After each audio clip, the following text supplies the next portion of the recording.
rapidly intensifying conflict between Israel and Palestinian militants roared into a second day Sunday. The new fears the surprise attack could spark an even wider Middle East war. Today, the Pentagon ordered U.S. warships and forces in the region to move closer to Israel.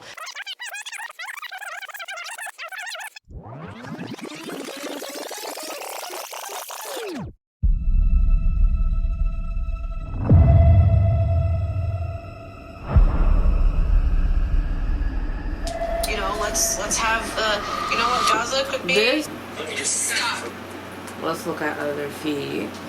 Look, y'all. Does anyone have anyone who was on the grounds in Sudan and Congo? Chaka Bars and his organization, I Heart Eastern DRC, Goma, and I can vouch for these kids' happiness. They're being taken care of. In this whole conflict, right? I think there's... So, y'all, this is not a joke what's going on. Hold on, my thing's loading. So what is going on? It is I See the Universe, and if you are new, definitely subscribe or hit that notification bell. It's finna get a little bit busy here. So there's a lot of traffic going on. There's a lot of stuff happening, and it sounds like World War III. Okay, so what we're hearing is that Hamas attacked Israel October 7th last month. The Hamas, which is supposed to be called a terrorist group, that was one event. So what everybody is being told and shown is that there was a terrorist attack October 7th, which took place from Gaza, firing airstrikes against Israel. When we talk about terrorism, let's just go off of that for accuracy purposes. Terrorism means the unlawful use of violence and intimidation, especially against civilians, in the pursuit of political aims. So the unlawful use of violence and intimidation, especially against civilians, in the pursuit of political aims. And by this definition, the positions should just switch. Because if we go back and look at the history, in the deeper context of this conflict between Gaza and Israel, you will see exactly who the antagonizers are. So if someone defends themselves, if someone tries to stand up for themselves, someone tries to protect themselves, right? How is that going to be an act of a political aim? Or would it just be survival, right? Would it be survival or would it be survival? Exactly. If you're going to wrap your head around the media and the propaganda that is being spewed and shared, which consists of a chunk of inaccuracy, lack of information, and biased narratives that often really just literally shown to have disproved events, just evidential mind fucking.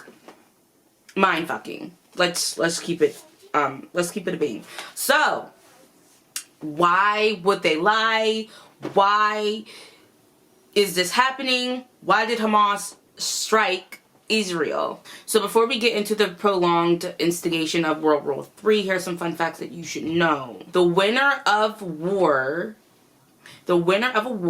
is the one who tells the story. And his story is never going to be accurate because it's always going to be coming from a biased narrative. So always do your independent research and draw your independent conclusions based off of independent research and your discernment. We have to become more of independent free thinkers. We're getting into an age of information, as we should know that a lot of information that is available now was not a reality back then or back in the day. So take advantage of this opportunity, because this is an opportunity where all instruments should be utilized. Before getting into this, I'm going to reestablish the trigger warning. Things that may be shown, spoke, or heard displayed may be triggering, sensitive, disturbing for viewers that may be watching, and you have been advised.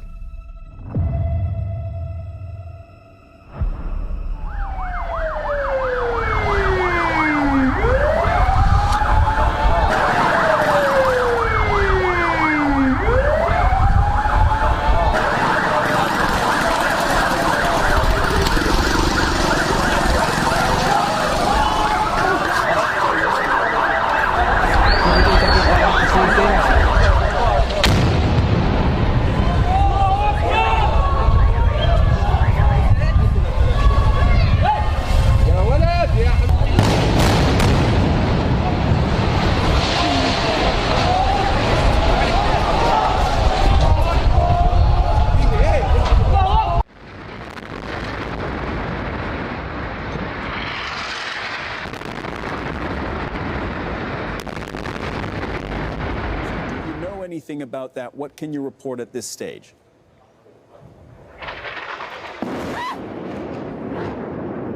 All right.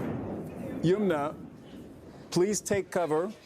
If you are in a position to do so safely, you can explain to us what we're happening. If you are not in a position to do so safely, then please get to safety.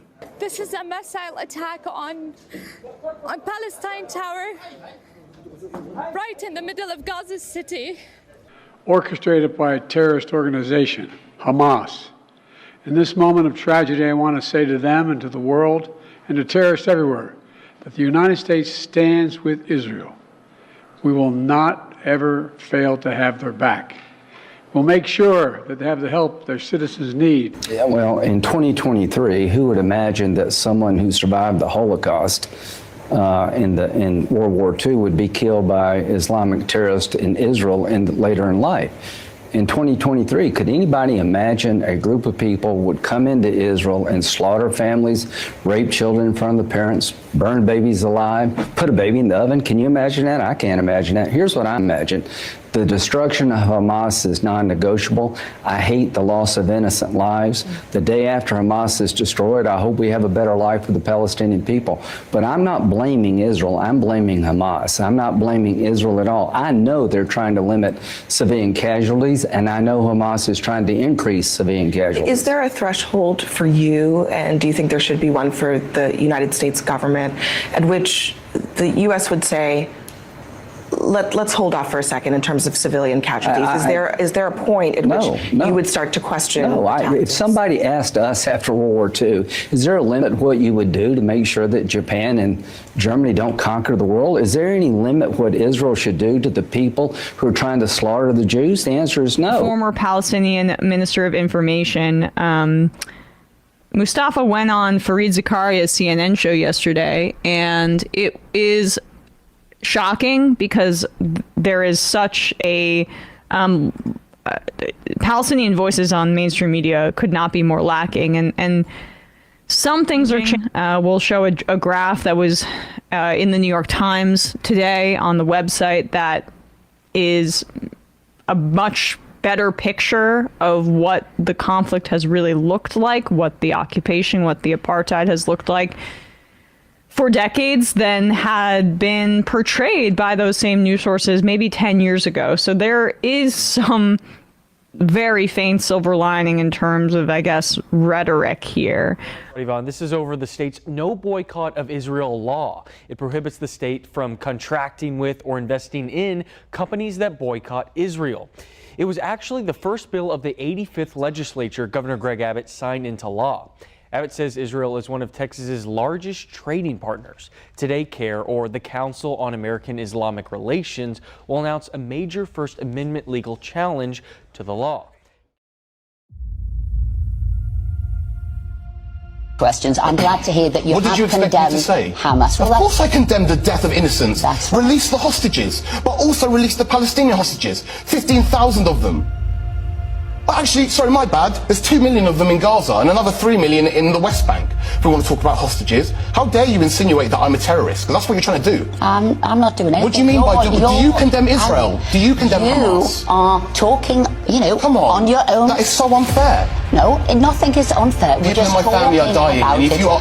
Both sides they are, and what we need to do, in a sensible way, is how do we resolve this?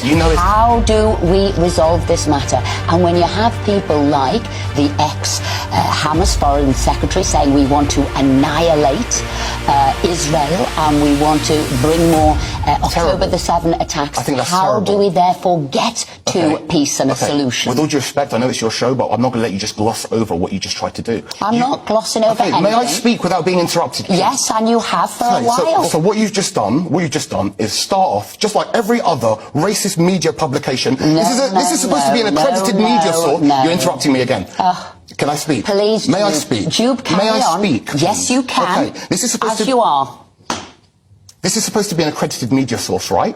It is. Okay, so have you seen how you guys report on the protests? Have you seen it? What you type in, go everyone at home, type in GB News Palestine. Tell me if it's not the most sensationalistic coverage of the protests that you've ever seen in your life. Do you condemn the beheading of babies? First of all, the beheading story has been actually refuted by Israeli authorities, so you are repeating and propagating propaganda. It has not been refuted by Israeli authorities. Yes, it has. The US, Blinken is there, he has seen verified images. There are independent journalists who have verified the existence of images of babies who have been beheaded and burnt babies. Are you trying to say that is propaganda? Yeah, I am, because actually today that image of a burnt baby was exposed as AI intelligence. And can I just say something? Let's say that these atrocities were committed, which are of course must be condemned and are atrocities. Let's say that they were committed, and we know that atrocities were committed.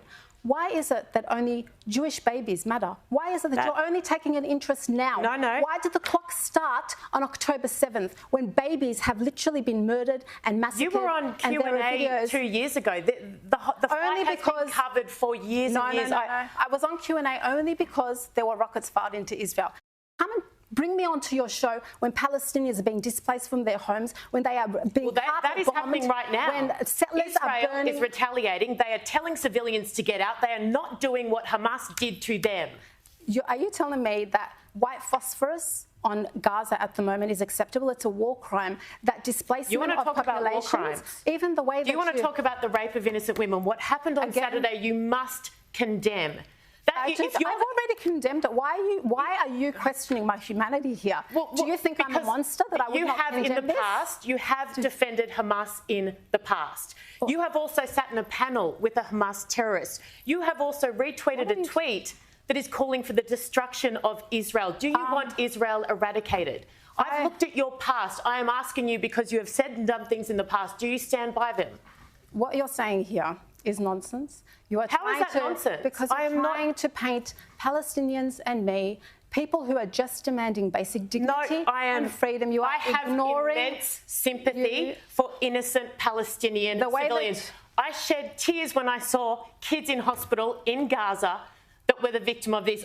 God bless white women's tears. God bless white women's tears. Now you're attacking my race. Where were your tears last week? My tears have existed for any atrocity that has occurred to any child in the world. I've got you on here to ask you about Hamas, about those atrocities. I have acknowledged Palestinian suffering, but I am here to talk about what Hamas did to Israeli babies. I have already addressed that, and I said if we are going to justify it. How can you justify it? I did not justify anything. You said the reason Saturday occurred is because your people have been oppressed. If your people have been oppressed, if they are occupied, wage a war. If you feel justified in waging a war, fight Israeli soldiers with guns. Don't behead babies. You're laughing at it. Because you do realise that there is a siege in Gaza. We're not even food on the situation there in Israel. Kathleen and Marsh and Deborah over by the big border waiting with some fake videos claiming to show children being held hostage in cages by Hamas militants. Catalina, good evening to you. Tell us more about these videos. Good evening, Marco. More than 100 Israeli civilians have been taken hostage by the Hamas terrorist group since their surprise attack took place in Israel on October 7th. Reports confirm that women, children, and seniors are amongst those 100 people captured. As we've seen many of those shocking and real images of these kidnappings on social media, we've also spotted many fake videos circulating online, in particular claiming to show children captured by Hamas, especially this appalling video that's been circulating and seen 2 million times on this post only on X, posted by the chairman of the far-right group in the UK, Britain First, where she claims Israeli children kidnapped and kept in cages by Hamas. This is barbaric, but what do you expect from savages? Let's take a look at the video where we see at least 5 children. We warn you, the images are graphic, where we see at least 5 children that seem to be exhibited in this animal cage that, according to these accounts, are Israeli children being held hostage by the Hamas terrorist group. Disturbing videos, that is undeniable. What do you have on the origin of the videos? Well, Mark, contrary to the claims, these videos do not show Israeli children captured by Hamas. we found the original video was in fact published on a TikTok account a few days before the Hamas attack. It was actually posted on this TikTok account on October 4th. These screenshots were taken by Israeli fact-checkers at a Fake Report, who also point out that this account that posted this video was later deleted by TikTok. Is we're witnessing the sick relationship between the United States and Israel, where basically the United States has given a permission for Israel to have genocide on ground.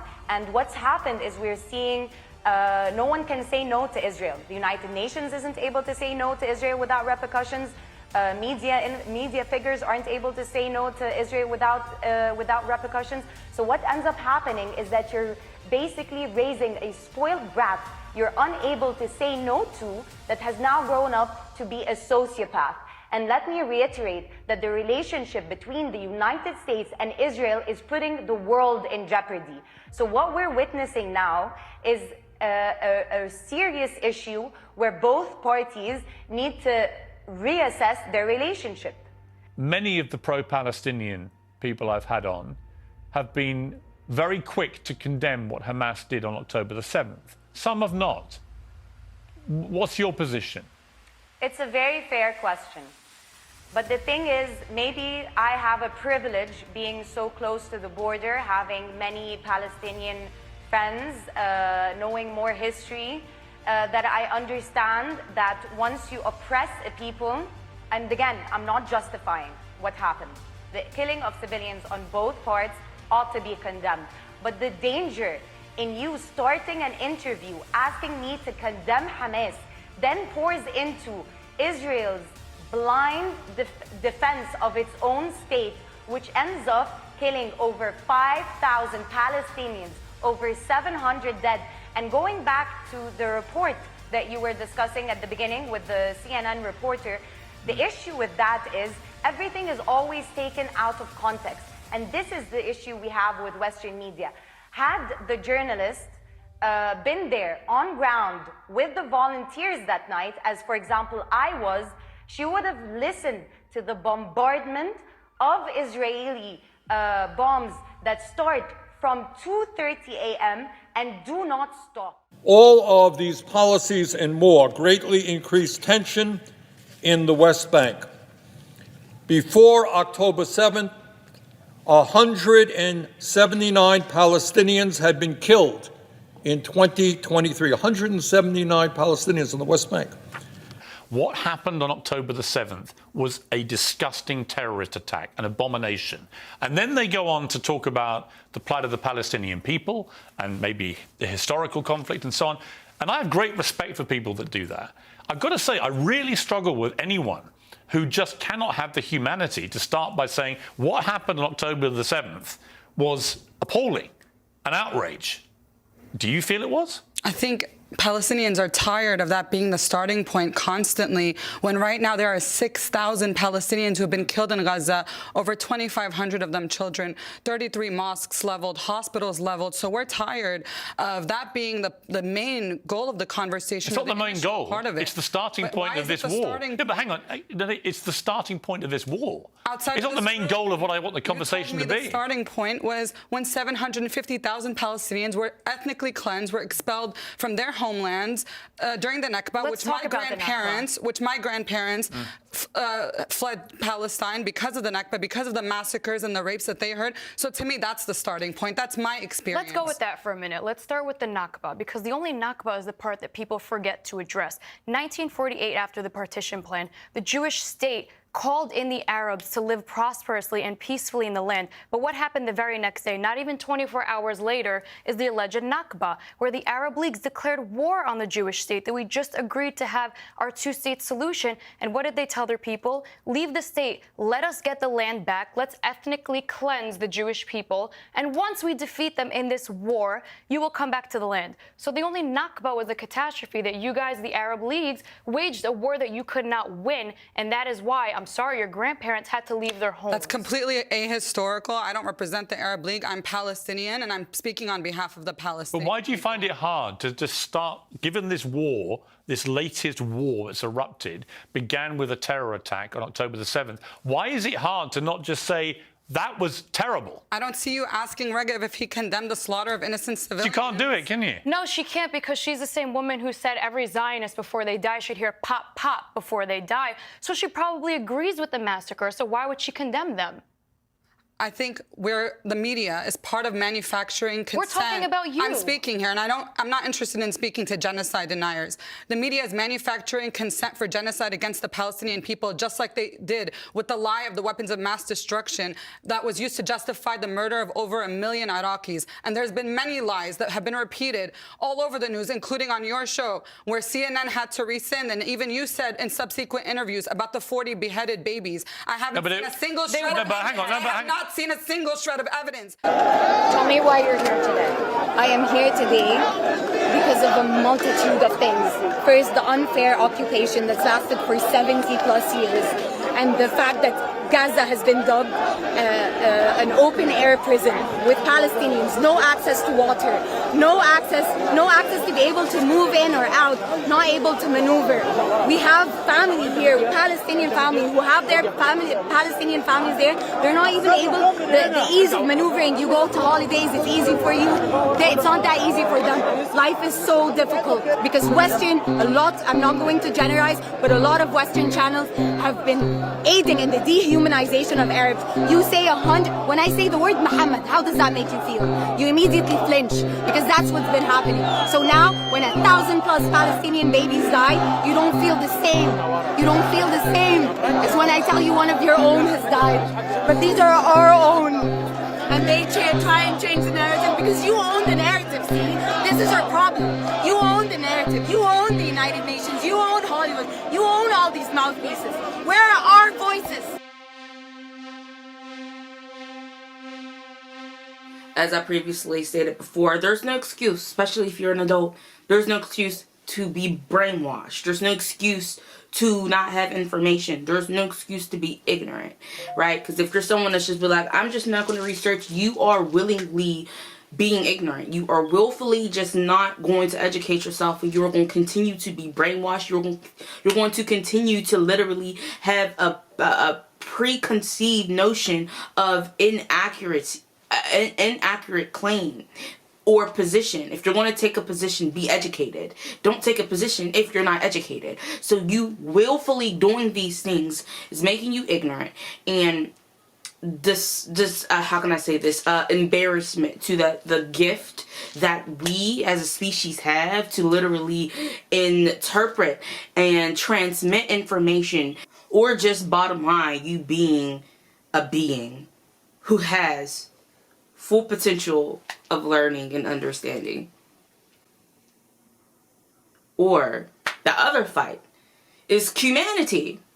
A lot of people that are for this, the people that are for this, it's not majority, it's the minority. However, oftentimes these are people who are not worried about actually finding out the truth, because they really don't care.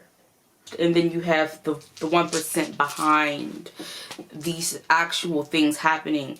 And these people are, I don't even want to give them personhood. They're monsters.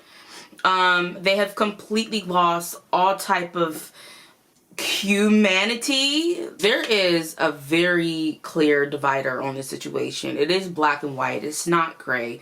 If you do your education, educate yourself and inform yourself on all the events that has been going on that led up to October 7th and the long history of Palestine and in the Middle East regarding Israel and the European settlers that invaded, mainly invaded, but I'll just say that settled there in that land.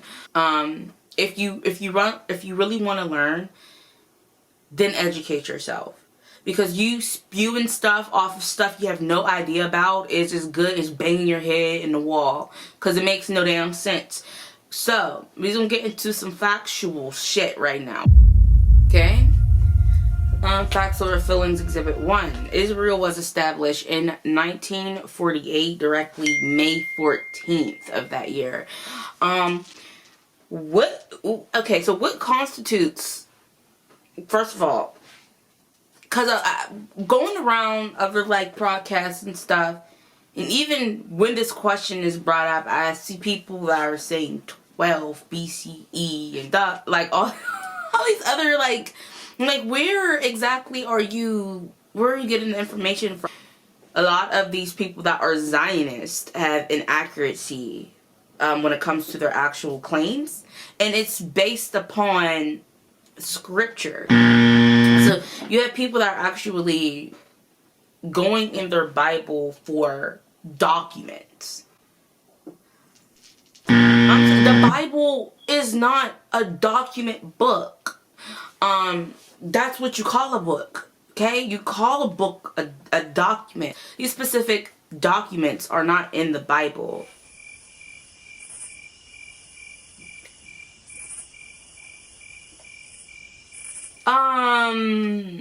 Child. So, furthermore, the establishment is what basically, quote unquote, created the state of Israel. So, as early as 1947, you're telling me that the British put out this mandate to try to exterminate Palestine or expire the Palestinian region to create or lead to the creation of Israel. Now, this was after the UN had tried to assemble some type of partition, also known as the United Nations. And this is exactly where we get into our besties across the goddamn sea on an island at the United Kingdom and all of England and Rome. This is exactly where we get our hands within the elite supremacists. Great Britain, UK, Rome, NATO. Understand as this is a complete organization. They all connect. There is actually no separate factors. We're going to get into this conversation right now, and we're going to break all of these connecting factors together so we know exactly who is against who and what we are as a people and who we are going against. We see a lot of these protests, a lot of these rallies, a lot of boycotts. We see all this stuff going against. It is only proper for us to know exactly who the fuck we are up against, what we're dealing with, and who are these people that are against what other group of people. Like, let's get this shit straight. November 29th, 1947, United Nations adopted Res. 181, divided Great Britain's former Palestinian mandate into Jewish and Arab states in May 1948. When was Israel founded? Oh, excuse me. When was Israel created? 1948. When was the ending of war? This was due to the ending of World War II. When was the end of World War II? September 2nd, 1945. So, let's get back on England's ass. Okay, so this is America. America has presidents. America doesn't have kings and queens. There is Europe. And then in Europe, there is the West versus the goddamn East. So this is why Great Britain is the great leader. Great Britain was established May 1st, 1707. Okay, so this is how they have managed to play house with the entire world. England is where they lay their heads at, in the palace where you honor the kings and the queens, while Rome holds the religious throne. Rome holds the ringleader of the belief system constructed by religion, of course, belief, once again, and their soldiers, and the soldiers are NATO.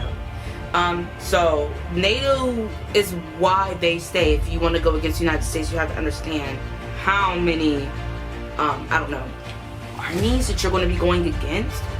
So understand that's why they say that if you want to go against the United States, that you have to actually prepare yourself for the militant combat resistance that you are going to be met with. And that's why I say NATO are their soldiers. A whole bunch of European nations, Albania, Belgium, Bulgaria, Denmark, Estonia, France, Finland, Germany, Greece, Hungary. This is so crazy, right? The First World War. First War began July 28th, 1914. So there's so many other things that were just taking place, but it seems like we have this weird historical gap because it's like everything was getting cracking during the 1600s to 1700s. And that's a lot of where our history is just indulging. But we don't start to get into these wars until the 1900s, which I was finding very interesting. Then we had the Second World War, which didn't presume until the late 1930s. So what's happening now is some type of agenda or some type of course that is trying to be conquered.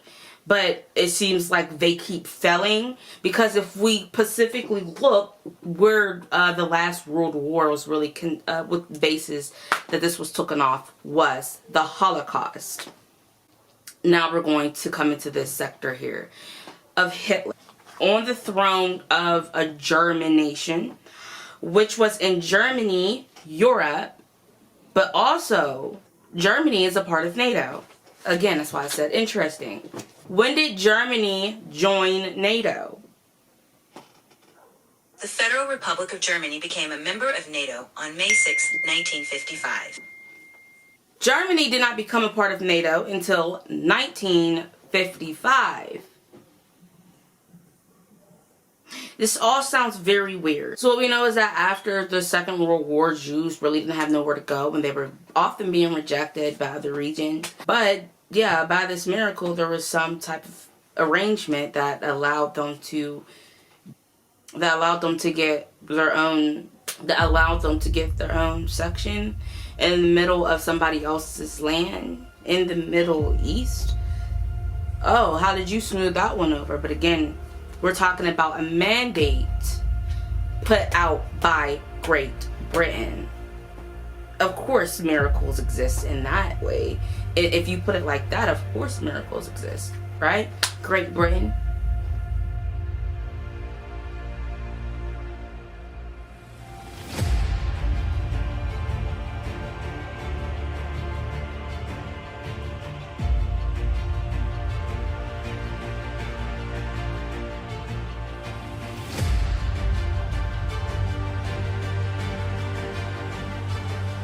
On November 2nd, 1917, Britain's Foreign Secretary Arthur Balfour wrote a letter that would set off a conflict still being fought more than 100 years later. His Majesty's government view with favour the establishment in Palestine of a national home for the Jewish people, and will use their best endeavours to facilitate the achievement of this object. When Balfour wrote of his government's intent to create a Jewish homeland in Palestine, 90% of the people living there were not Jewish. Just 31 years later, most of them were gone. כמה אתה חושב אנשים הרגת ככה? לא ספרתי. אני לא יכול לדעת בחיי. היה לי מקלע עם 250 כדורים. This is the story of the British promise that led to the destruction of Palestine and the creation of the State of Israel.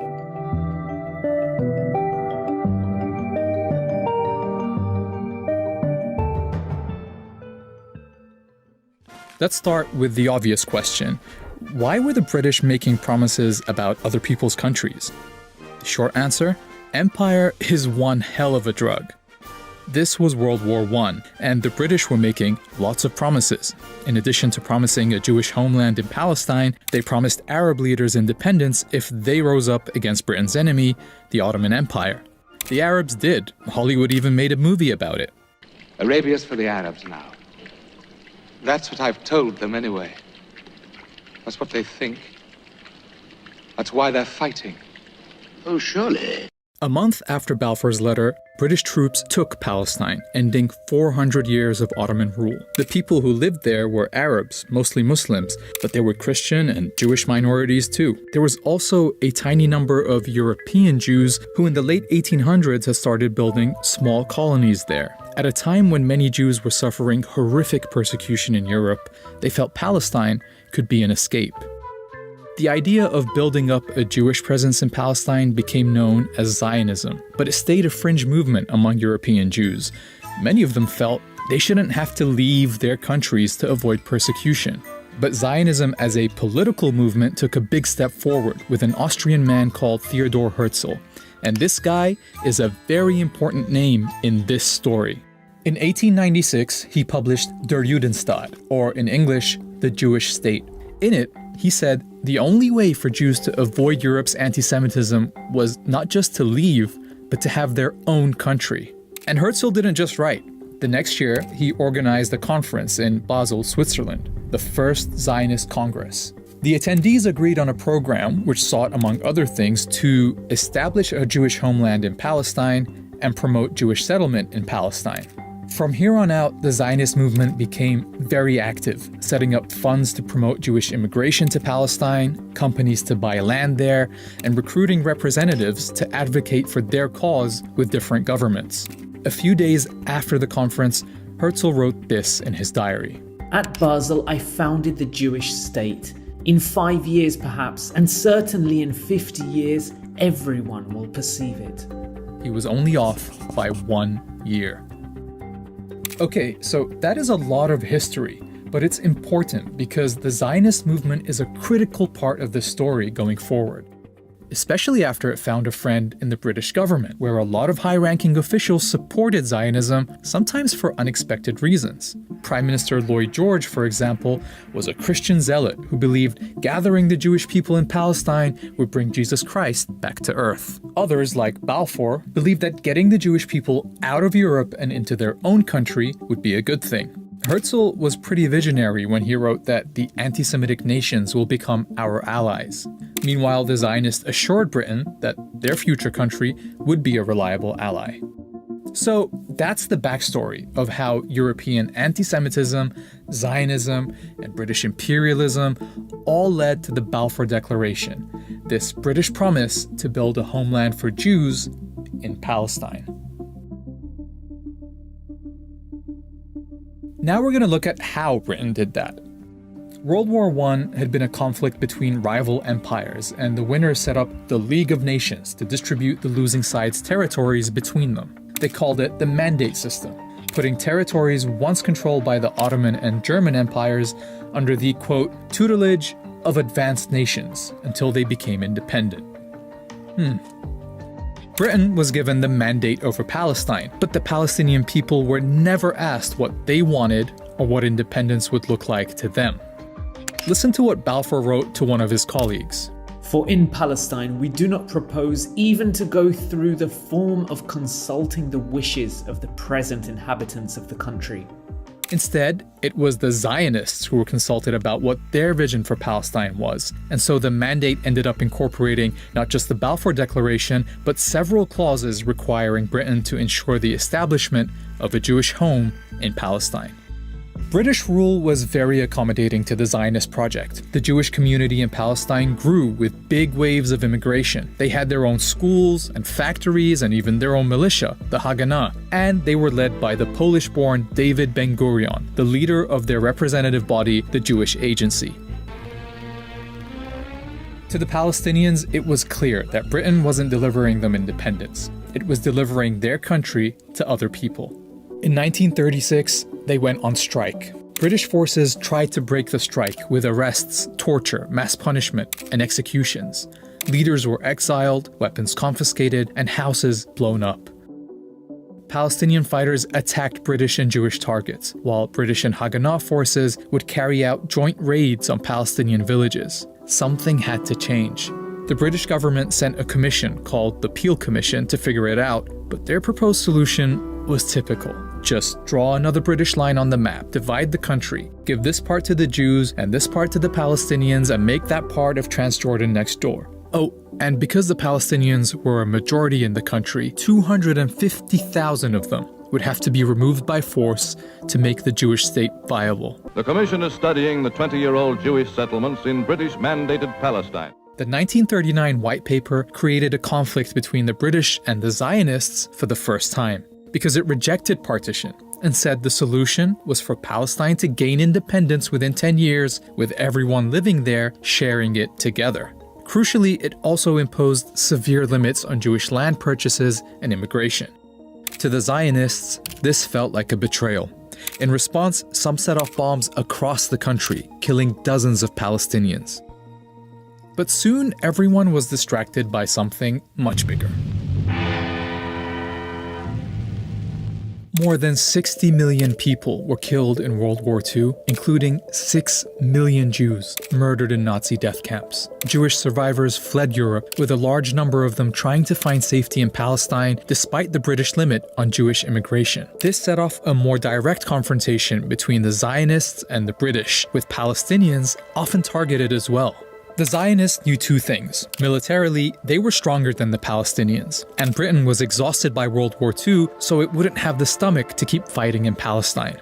They were right. In 1947, after 30 years of occupation, Britain announced it was quitting Palestine and asked the newly formed United Nations to clean up its mess.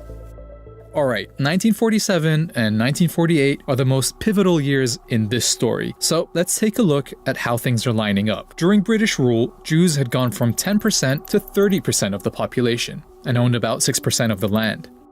Under Ben-Gurion's leadership, the Jewish Agency was pretty much functioning as a government for the Jewish community. And the Zionist militias had tens of thousands of soldiers, modern weapons, and officers who'd already fought in World War II. On the other side, the Palestinians hadn't been allowed to develop their own administration or military. For 1947, the UN, then only made up of a fraction of the world's countries, voted to partition Palestine. This plan marked off 55% of the country for a Jewish state, but the UN never explained how it could be a Jewish state when half the people in its territory were Palestinian. To nobody's surprise, Palestinians, and in fact all Arabs, rejected the UN's plan. Ben-Gurion and the Zionist leadership accepted, but they saw an opportunity. With the British on the way out, the Zionists knew they would have the strongest military in Palestine. Their forces were instructed to seize more territory than they'd been awarded by the UN, and to do what was necessary to reduce the number of Palestinians in it. 7 million Palestinians. Now, this situation hasn't changed, but I want to hand over to a Palestinian herself who can talk more about what it feels like to live under occupation. We have Ines Abdelrazak from the Palestinian Institute for Public Diplomacy. How has things changed for you over 75 years? Your family were displaced. You said many of them now live abroad. What does that feel like for you and your family? Yeah, I would say for Palestinians, the Nakba it never ended. We talk about ongoing Nakba, the Nakba al-Mustamirre, because if you see 5 million Palestinians are still refugees, my family could never return to Palestine, and you will see people here who still live in refugee camps who come to commemorate what is effectively the lack of freedom that we still have, and we're still longing for return. What does that lack of freedom look like on a daily basis? I mean, the occupation is increasingly taking more land from Palestinians. For our international audience, what does that actually mean on a day-to-day basis? So the mass expulsion that happened in 1948 takes different forms today. The settler colonial project, the colonial project of the Israelis to replace the Palestinian native population with Jewish settlers is ongoing in different areas, in Masafariyata, in Beta, in East Jerusalem, where you have many Palestinians just fighting to remain in their land, and many refugees who are still fighting to go back to Palestine, because we are one people.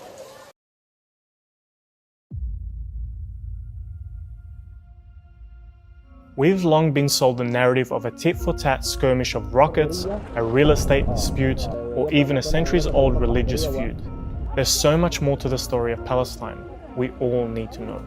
So, how did we get here? Let's take it back to the beginning. It starts with the end of a world war, Muslims fighting each other, and a promise made by the West only a century ago. So here's how the story begins. It's 1916, and the First World War is raging on. The Ottoman Empire is 617 years old at this point and is on the brink of collapse. The British and the French had promised the Arabs sovereignty and Arab leadership over the Arabian Peninsula and the Levant if they helped them defeat the Ottomans. And so the Arabs said, okay. And so they helped them defeat the Ottomans. Now I know what you're thinking. What's this got to do with Palestine and the creation of Israel? Just trust me, we'll get there. Okay, so when the British and the French won, the Arabs wanted the land that was promised to them, but little did they know, the British and the French had this little top-secret meeting. And in this top-secret meeting, it was planned that the captured Ottoman province will be divided into areas of British and French control and influence.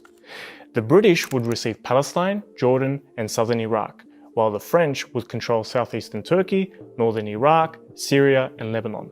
This was called the Sykes-Picot Agreement. But then the Arabs found out about this agreement, and they were shocked. They had been bamboozled and tricked. They thought that they were fighting a war, only to end up with, you guessed it, European colonial rulers instead. The Middle East, the part of Asia that Europeans see as the middle of what they see as the East. Sort of arbitrary, whatever, we call it the Middle East. This part of the world is literally where civilization started, right here in modern-day Iraq. And over the years, the borders here have been redrawn many times as empires have ebbed and flowed through this region. By the way, I didn't make this time-lapse. A very talented YouTuber did, and he deserves a medal for it. Or perhaps just a new patron. Thanks, man. Anyway, the most recent carving up of this region happened by European powers. The French, the British, the Russians. I mean, are we surprised? No. Like, of course it was the British, of course it was the French, of course it was Europeans, but the lines they drew stuck around and became the skeleton for what the borders look like today. And this is where our story starts. In the 1930s, here in the modern Middle East. At this point, across the ocean, there was this growing superpower that had spent the last century moving west, taking over this whole continent and beyond deep into the Pacific Ocean. We've talked about that a bit. But things were changing. The world had just fought a brutal world war that was fought with new weapons that were powered by this new important substance, oil. Germany lost that war, in part because they didn't have access to enough oil to keep up with this new style of warfare that relied a lot more on machines. The young superpower realized that access to this stuff would determine who would be powerful and who would not. So they stopped looking west for a moment and turned east, with hopes of finding the fuel they needed to build their power. The US presence in the Middle East started with one little dot, right here. But soon that dot would expand into a sprawling network of alliances, covert attacks, flows of weapons, money, and the building of innumerable bases, and eventually turning into full-on ground wars. This is how the US stole the Middle East. Ready and willing to employ all means necessary. Okay, so it's the 1930s, and the US doesn't have a significant presence in the Middle East at this point. But that's about to change, because there's a company based in California that wants to explore this vast desert for oil. 11,000 miles from San Francisco, there lies a primeval desert. A mass of drifting sand and sun-baked earth, 1/3 the size of the United States. This was sort of a risky decision for the California company because, first off, they had no idea if there was actually any oil here. They knew it would mean sinking into the desert the money of thousands of stockholders in a project that might well end in complete loss. And second off, this desert was a part of a very hardcore religious kingdom. The fact that Mecca is the source and the shrine of Islam gives Saudi Arabia a central place in the Islamic and therefore the Arab world. That was home to the holiest sites in Islam, run by a dogmatic royal family that did not like outsiders, especially non-believing Westerners. But even still, the king of the Desert Kingdom eventually gives the California company permission to explore almost 1 million square kilometers of this desert looking for oil. So throughout the 30s and 40s, American oil executives, workers, and their families started flocking to the Middle East, establishing the first significant American presence in the region. They set up little cities around the oil operation that were little slices of America, full of the deepest sinful behavior, like allowing women to drive and the consumption of alcohol. Here is another American colony, complete with air-conditioned houses, 2 hospitals, and an outdoor movie theater.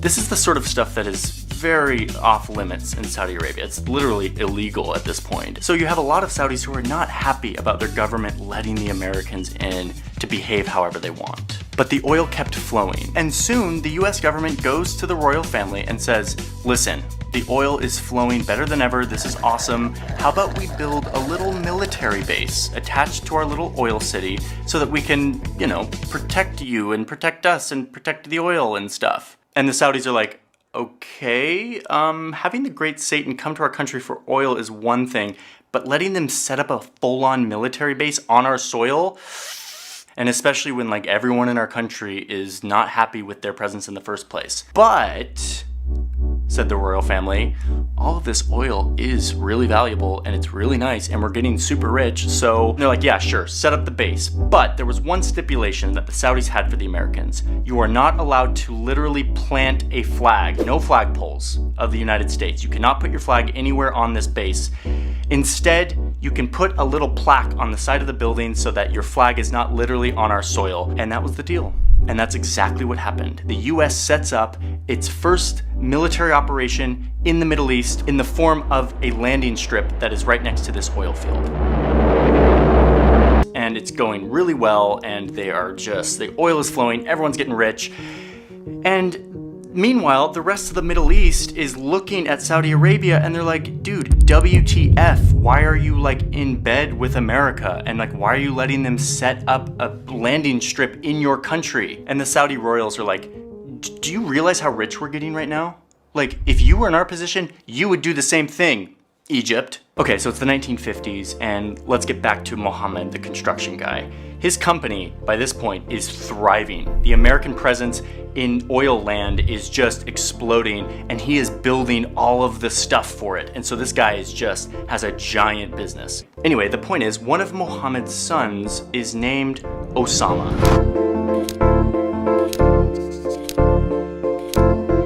I told you this was going to be relevant. Okay, a reminder that Saudi Arabia is not the entire Middle East. So, I'm going to leave the Osama bin Laden cliffhanger for a moment to tell you what else was going on in the Middle East at this time. Remember that it was the hunt for oil that brought the US to Saudi Arabia originally. But now, in the 50s and 60s, there was a new reason for the US to think about the Middle East. And that reason is because there's another big superpower that has nuclear weapons, called the Soviet Union, who is coming into the region and saying to everyone, come join Team Communism. And the US is like, hold my beer.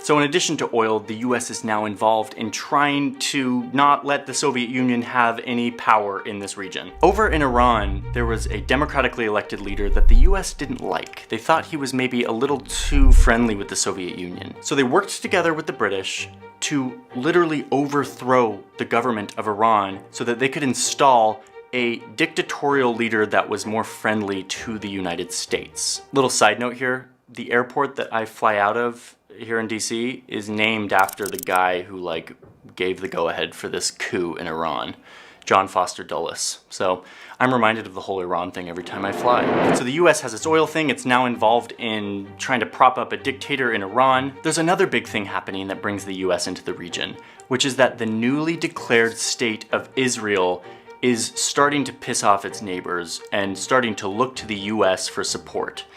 And the US gladly offers it, seeing Israel as a friendly nation in the region that could be a big proponent of US interests. So the US starts to fund Israel with tons of money and fighter jets and all of these things to help them fight their wars against their Arab neighbors. There was a debate happening in the United States on whether or not they should actually do all of this to support Israel so intensely, because they knew if they did, they were going to piss off all of the neighbors in the Middle East.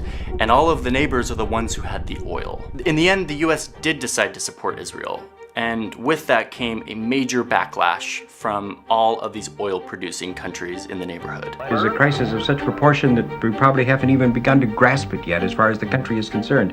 Scenes like this are becoming all too common on both sides of the Atlantic. But for America, they are more ominous.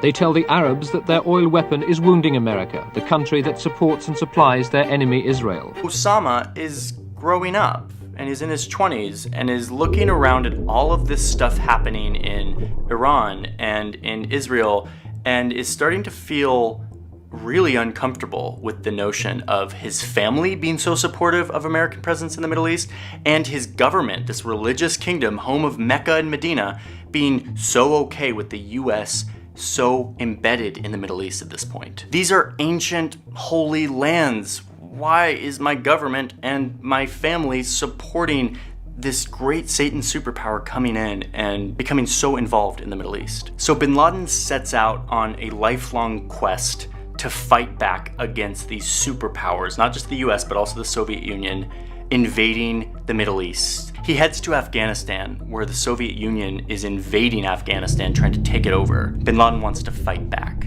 By the way, the same year in Iran, that dictator that the US put in gets overthrown in a giant religious revolution that gets rid of the old dictator that the US liked and puts in a religious government headed by this guy, Ayatollah Khomeini. So Osama joins in with all of these rebel fighters who are fighting back against the Soviet Union, and they fight a long, brutal war. By the way, the US was secretly loving this, loving that the Soviet Union was getting beat back by these rebel fighters. So they end up sending loads of weapons and money and support to these fighters, something that will come back to bite them a few decades later. Eventually, Osama and the Afghan fighters beat back the Soviet Union. It was 10 brutal years of war, and by the end, these fighters were battle-hardened. Osama was now completely dedicated to his cause of fighting back against superpowers who were coming into the Middle East.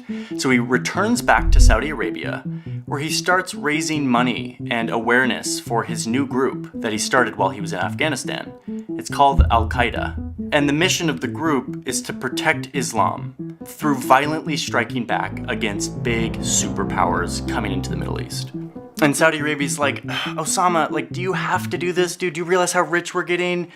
Saudi princes are living on yachts in the south of France and flying in their private jets. And they're like, dude, chill. It's fine, we get it. We don't like the United States, but can you maybe chill? Our partnership with the United States is actually turning out to be really great. And I know, yeah, they're really into Israel and they're really bad and everything, but they buy our oil and they give us weapons and we're doing just fine over here. Osama doesn't chill, and the Saudi government eventually takes away his passport, not letting him leave, and told him to hush up with all the anti-American holy war talk. So Osama finds another plan to maybe win back the heart of the royals. Saudi Arabia has a next-door neighbor named Iraq who was run by Saddam Hussein, who Osama sees as a really bad Muslim, totally secular and brutal, and he's just not a good guy. Saddam is also cashing in on the oil boom. He's building big palaces and statues of himself all over the country. Oh yeah, and he also used the oil money to build a giant army, the fourth biggest in the world. With this massive army, Saddam decided that he could maybe multiply his oil reserves if he popped down to invade this little tiny country of Kuwait, where there's also loads of oil. This sort of freaked the Saudis out. If Saddam, with his giant army, could grab Kuwait, what would stop him from marching right across this desert into Saudi Arabia? Dick Cheney had flown to Saudi Arabia the day after Saddam had invaded Kuwait. At this point, the bromance between the US and Saudi Arabia had cooled a little bit, as Saudi had gotten more and more flack for being in bed with the US. But even despite this, he told Cheney to come with as much force and as quickly as he could. And that is exactly what Dick Cheney did. Ready and willing to employ all means necessary. The US went insane here. They recruited 37 other countries, and then they sent more firepower in terms of ships and bombers and troops and all this stuff than you and I could ever imagine. It was insanity. And they totally crushed Saddam. Within a few weeks, they had pushed Saddam back and completely won over the hearts of the royals. The bromance is back in business. So now you have these Saudis that are beaming at the Americans for helping them fight off Saddam. And you have a bunch of bases that the US set up to mount this attack. Way more than before. The US came with all of this firepower and manpower and bases and artillery, and then they just sort of never left. something that really pissed off a lot of Saudis who were very uncomfortable with US presence to begin with. But the guy who was most pissed off than anyone in the Middle East at this point, Osama bin Laden, who had not only been rejected by his own country, but then who got chosen instead, but the great Satan, the United States, a power that Osama had built his entire life fighting against. So Osama bin Laden starts to double down on his original mission. He leaves Saudi Arabia and begins coordinating very precise attacks that could really only be coordinated by a guy who was good at technical details of a construction company and who had lots of money to fund it. He carries out attacks against the United States all around the world. And by the late 90s, he starts planning the attack that would change our world forever. We're setting up an ad hoc.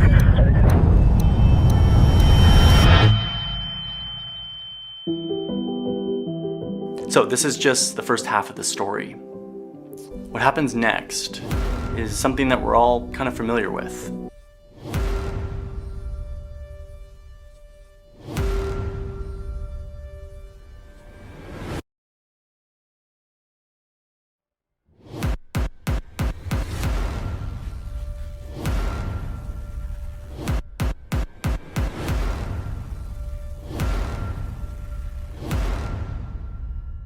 We're getting a new look at a video of Osama bin Laden. It was made just before 9/11. Bin Laden urges young jihadist fighters to target the United States. Al-Qaeda released the video after its rival ISIS declared an Islamic State in Iraq. One of the men who plotted the and 9/11 Syria. terrorist attacks with Osama bin Laden is dead. In my direction, the United States successfully concluded an airstrike in Kabul, Afghanistan that killed the emir of Al-Qaeda, Ayman al-Zawahiri.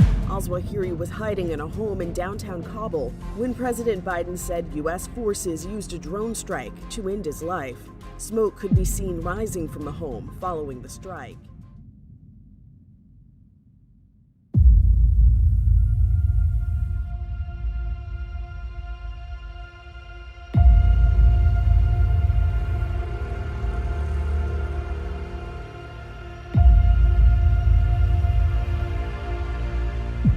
More things to know about the United States, and especially its founding. Its founding, right? Its founding. It's founding. Okay. Borderline colonization. That's where this comes down to. A lot of far right and white tea supremacists are the ones that really stand behind colonization.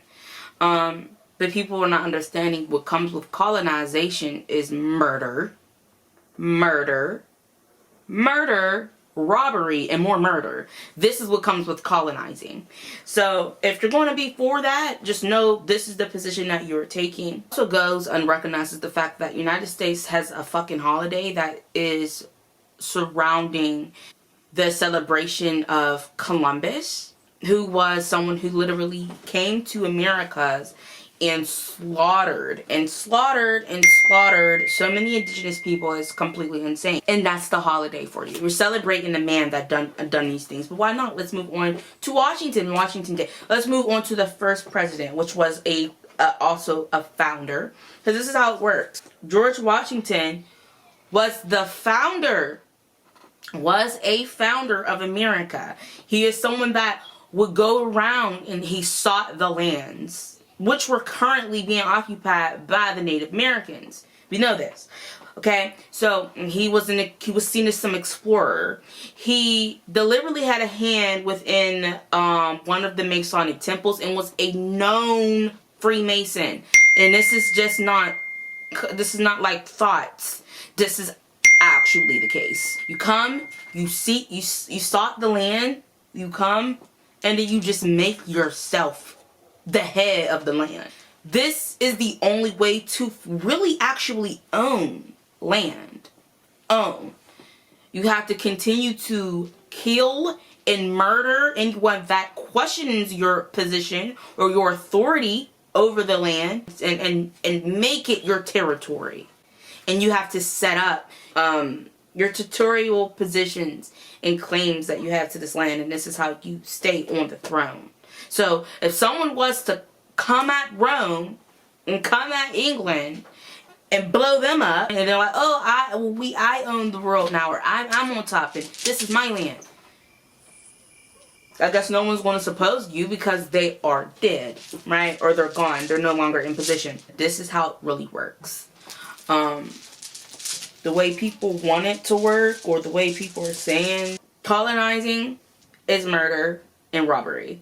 Okay?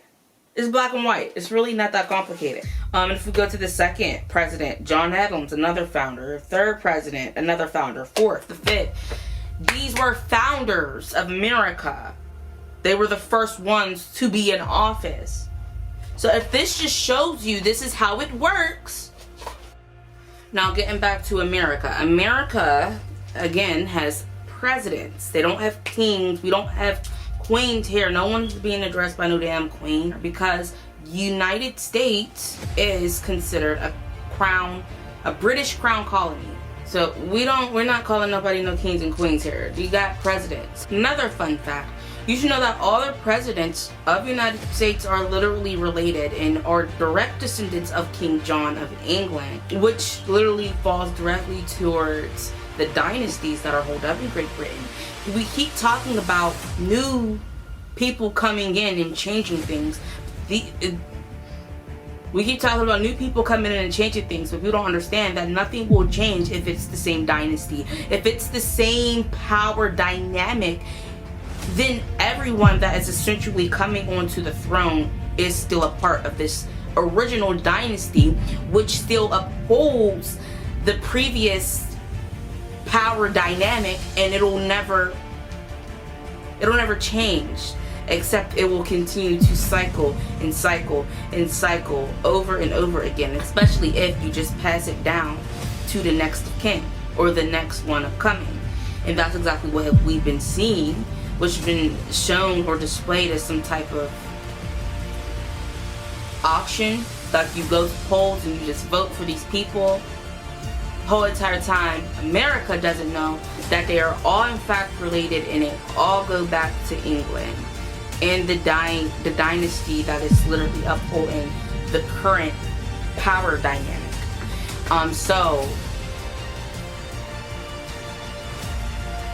So people, you have been fooled to think that you're actually voting for an elected official. They're not kings and queens, because the United States is a corporation, a cooperation, and a British crown colony.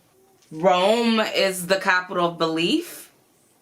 You have your city of the great pope and the great religion. England, you will lay your heads and sleep like kings and queens in the palace, and NATO are their soldiers.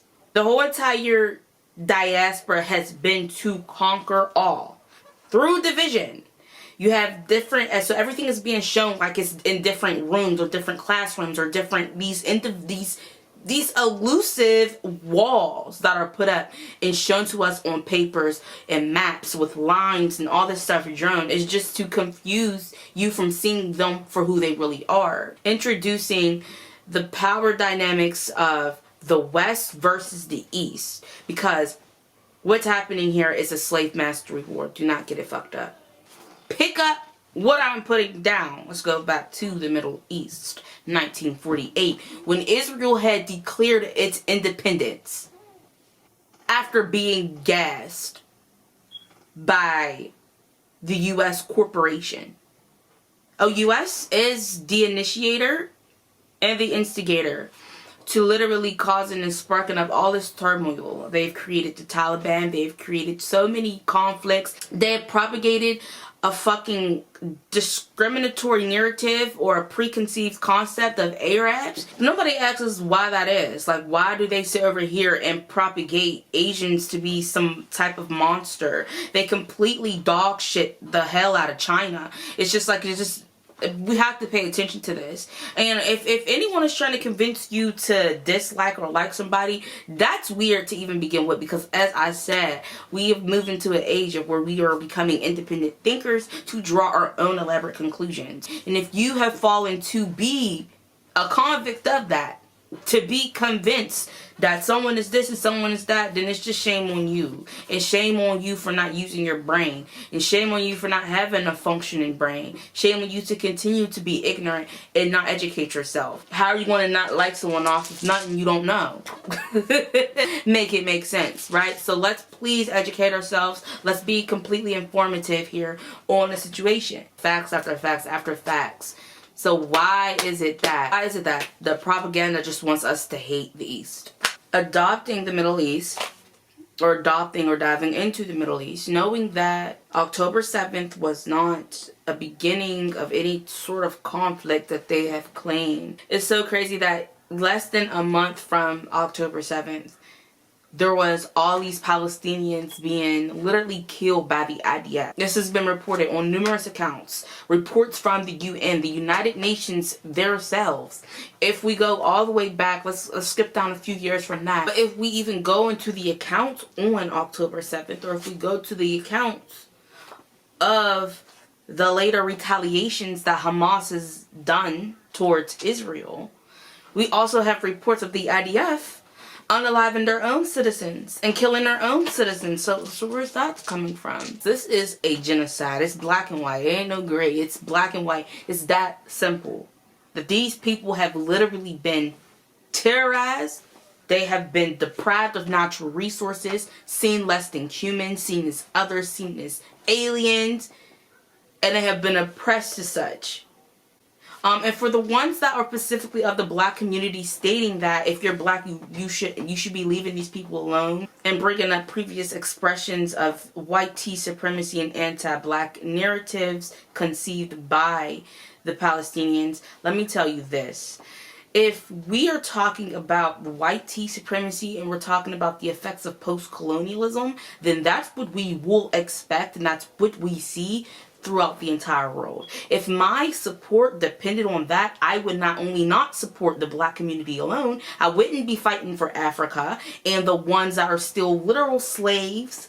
I wouldn't be freeing a free Kong. I wouldn't be saying any of that. Let's not do that when there's a long list of other contributions of support of the black community within the Palestinian regions. Because we can go around and we can say free Palestine, but there's also, we have to free Sudan, we have to free Armenia, Congo, all these regions of Africa, free the islands. There's some stuff that is escalating and boiling within the Dominican Republics and the islands southern of America, free Haiti. Like there's all types of stuff being exposed right now within the genocide of Gaza and the Palestinians. So right now they're like, oh, damn shit. But if you don't have the control of the people, you just lose the control of the people. But what people don't understand is we have to meet some type of match to go against Rome. There are some disturbing truths below the surface.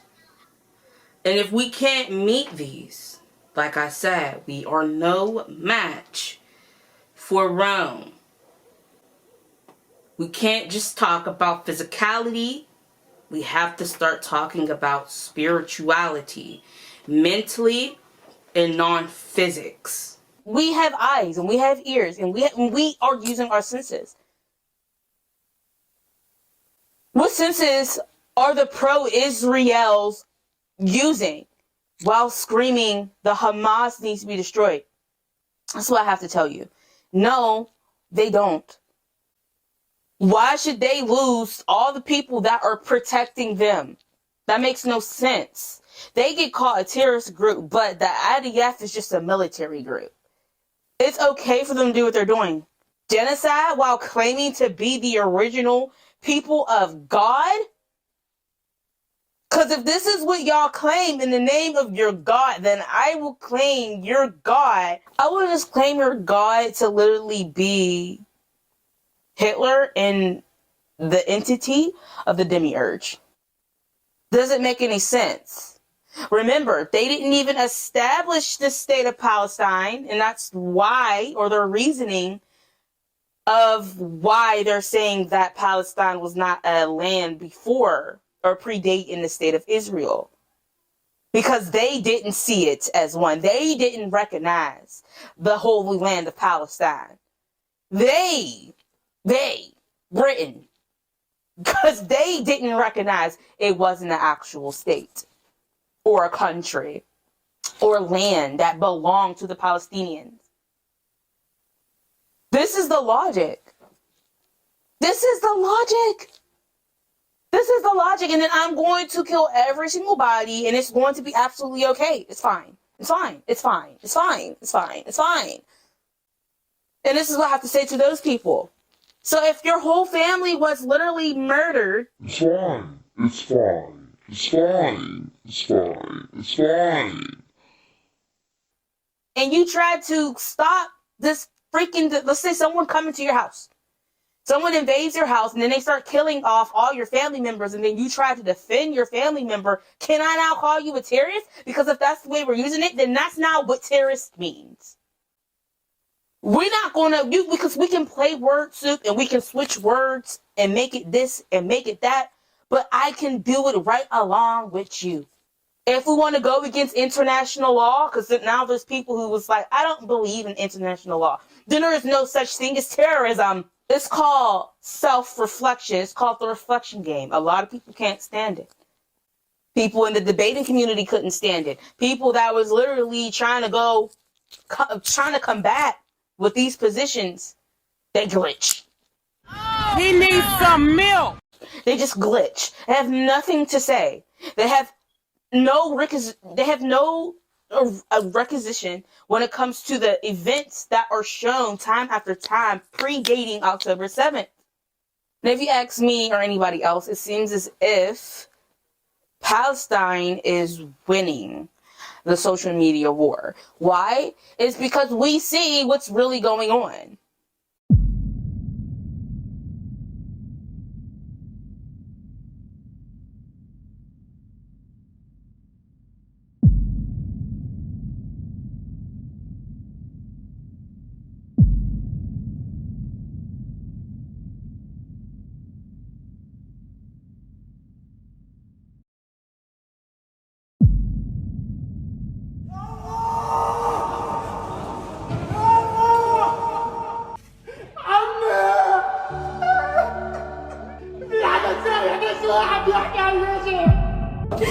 قوم ارضع حبيبي ما خلونيش شيء يا حبايبي ما خلونيش شيء يا بابا العشاء انت عليك انت عليك يا ريت انا اروح عند ابوي كمان. السبعة مع امهم السبعة مع امهم السبعة مع امهم يا الله.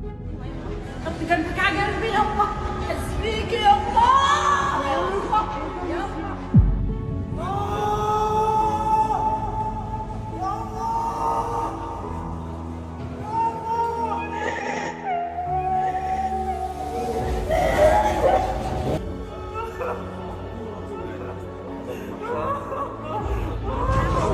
شمس الله يعيننا مشيت قديش من دوار الكويت.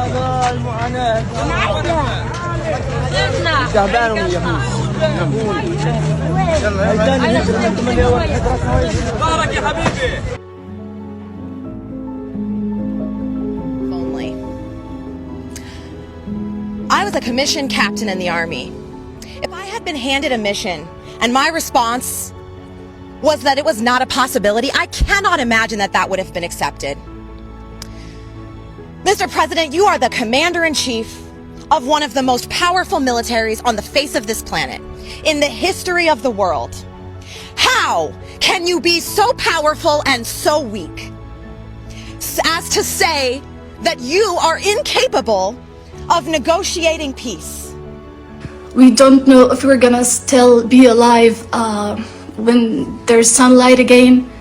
My family and I are still in Gaza City. We refuse to evacuate. We are not gonna do the same thing our ancestors did in 1948 when they left their houses 75 years ago and they never came back.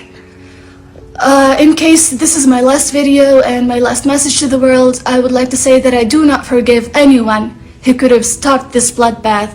I do not forgive the Western world for taking the enemy's side. I do not forgive you, and we hope, and I personally hope, that our faces haunt you forever. I'm about to rant because seeing global conflicts like this to this extent is not normal. It is not normal to have to scroll and see children talking about seeing brains on the floor, talking about that their mother just got martyred. It's not normal to have in 3 weeks one part of the world have more children die than all of the world conflicts in the last 3 years. Thousands of children. And you have people in high places that have billions of dollars that they're funding to kill children, kill women, kill men, bomb hospitals, bomb refugee camps, and then lie about it, spend money to lie about it because propaganda isn't fucking free. Help heal each other's wounds. They can't even process PTSD without another bomb, without white phosphorus in the air. And this is just one part of the world. Think of Sudan, think of the Congo. The least that these people deserve is for us to shed tears for them. No matter how difficult it gets to look at these images and listen to these stories, yes, take your break, take your moment and your hours or your days or whatever to regulate yourself. But the least we can do while we're not experiencing this is shed tears for them, because we love to talk about how history gets erased and how could this have happened? How could history just be gaslit and erased? Because this is exactly what they want. They don't want us to look at the stories. They don't want us to see it. They're going to do the same thing. Y'all, I literally have goosebumps right now. When a genocide reaches children,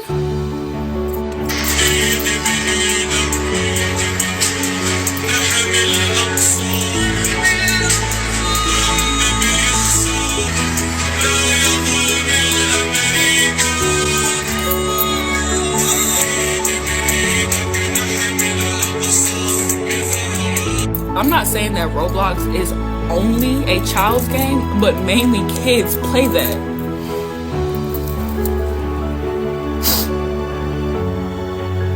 My heart, like, I don't even, like, there's other news that I need to give you guys, but that right there, you have children in schools writing poems to the children in Gaza. Why is that okay?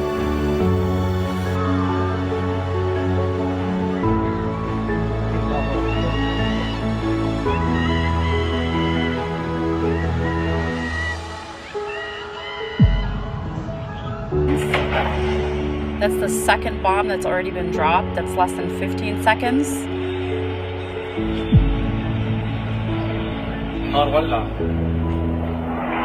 that's the third one.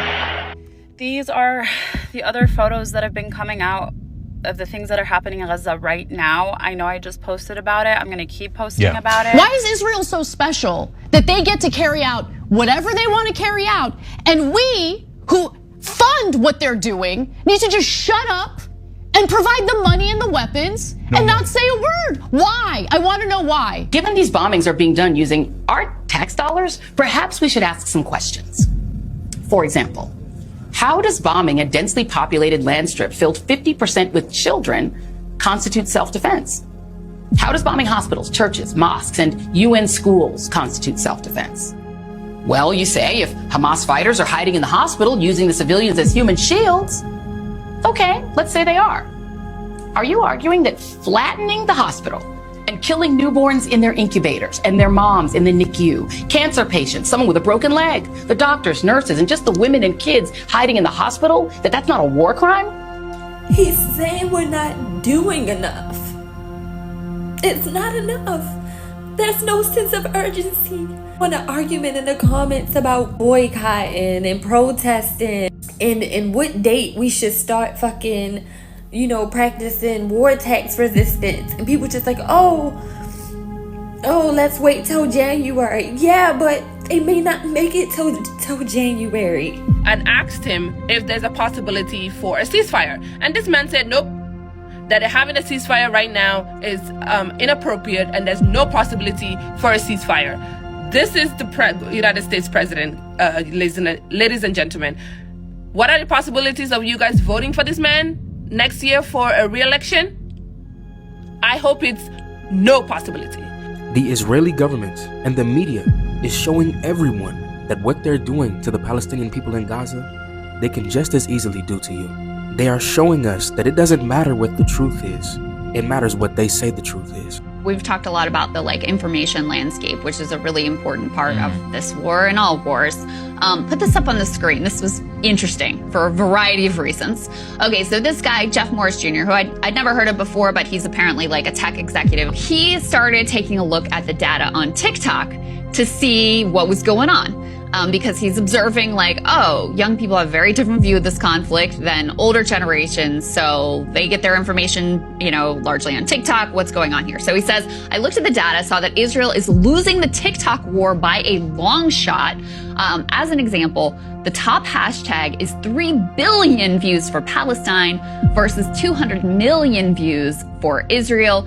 If you look at the other hashtags, it is clear Israel has a distribution issue. Now, I would personally say Israel has probably some other issues than just distribution, but it was interesting the concern here that what was really to blame for the generational divide was the TikTok algorithm. I need y'all to get up. I need y'all to get up. I need y'all to get mad. I need y'all to get angry. I need righteous rage. Do you understand? They are not done. There are already reports that the West Bank is starting to see movement, that they're destroying houses in West Bank in the middle of the night. We are far from done. And while the U.S. government is closed because it's the weekend, we have other options to raise hell.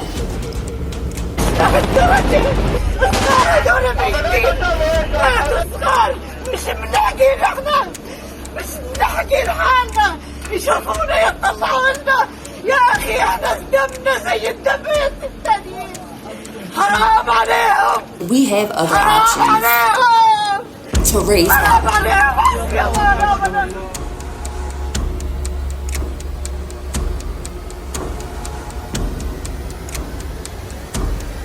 Breaking news, it is currently being reported that Grand Central Station in New York is currently shut down as thousands have gathered to protest. Many of those are Jewish Americans.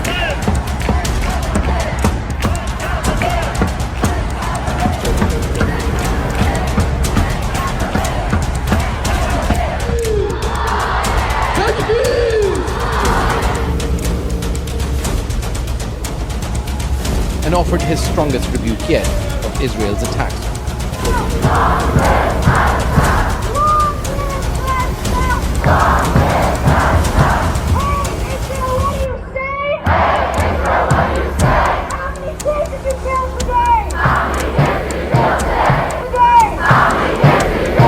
People of color, we have experienced so much trauma. We've lived through slavery, we lived through colonization, apartheid. We understand. When we see what's happening to Palestinians, this triggers us on a visceral level, and it makes us feel like we have to do something. 1, 2, 3, 4. Occupation no more. 5, 6, 7, 8. Israel is a terror state.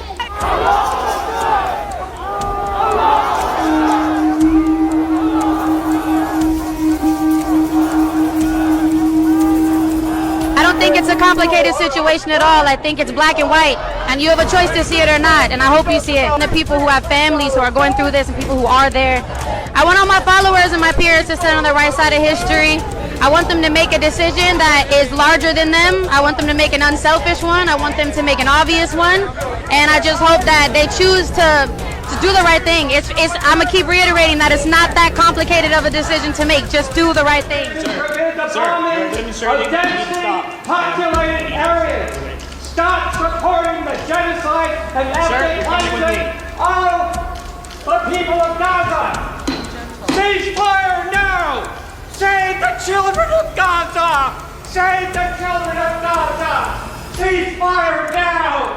Where is your pride? They are showing us if you are not the dominant group in an area, if you are not backed by your own military, they control what the narrative is. They control effectively everything that is a part of your existence. And as soon as they feel you step too far out of line, they can take full action and will take full action to defend that. For all of my black Americans, I think some of us have grown too comfortable in our suburban homes. This is our problem. You own the narrative. You own the United Nations. You own Hollywood. You own all these mouthpieces. Where are our voices. Unfortunately, some members of the media use their platforms to push their own personal bias. and agenda to control exactly what people think. This is extremely dangerous to our democracy.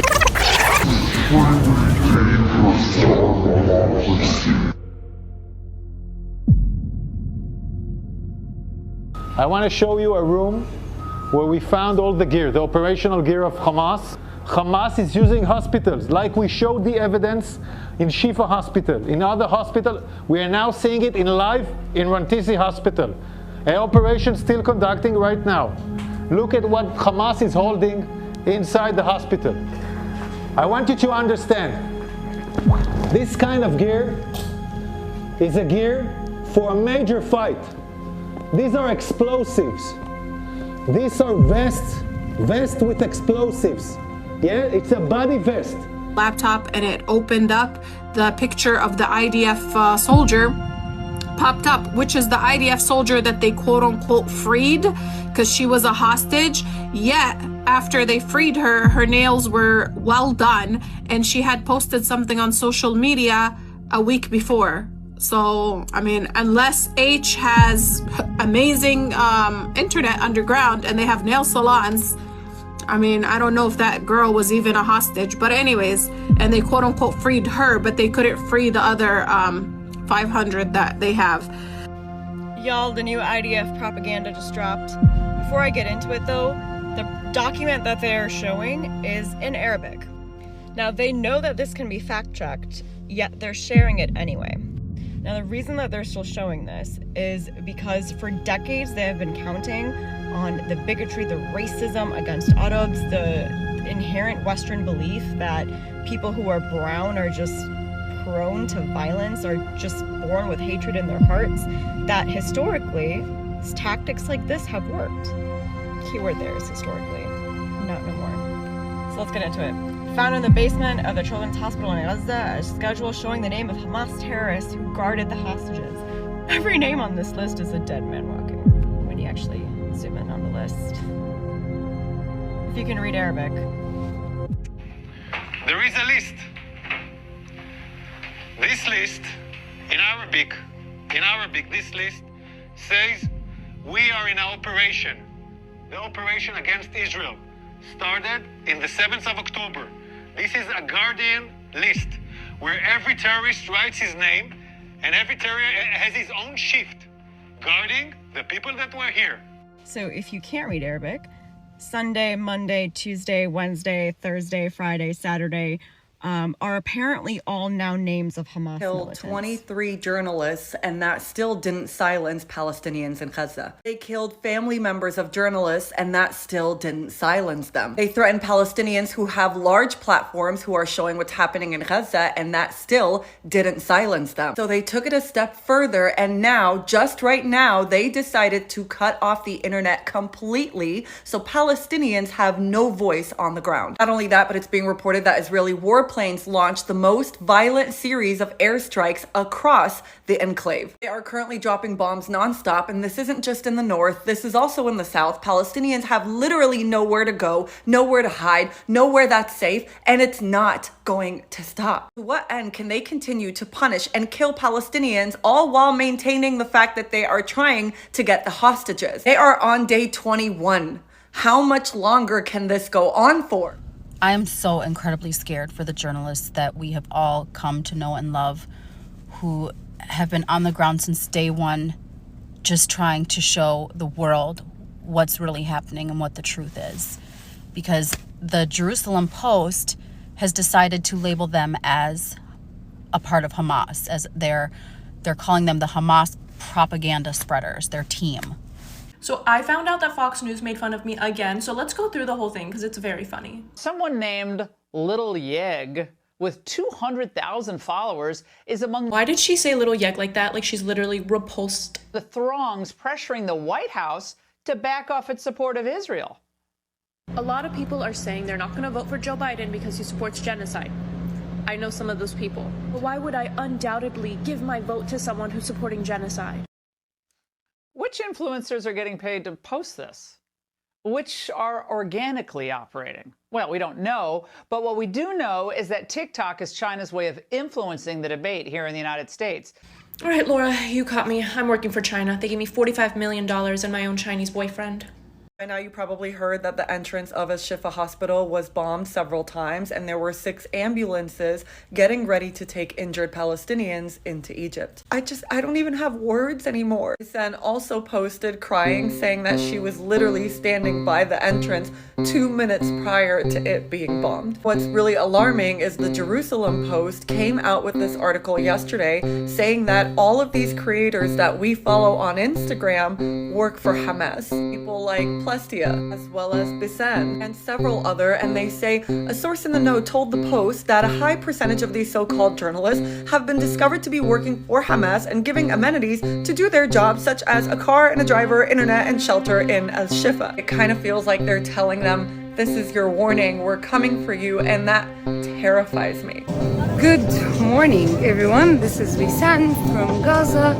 It's the day 23 of continuous bombing. I'm smiling because I'm alive, and this is surprising for me because last couple of nights were really hard, especially after the internet and solar connections, everything was cut up. I'm at the hospital, the Shifa hospital. I'm evacuating here, living in a tent for almost 3 weeks now. والحكايات في كل بقاع الأرض.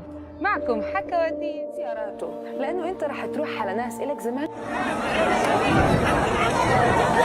يا رب يا رب they bombed the door of the hospital.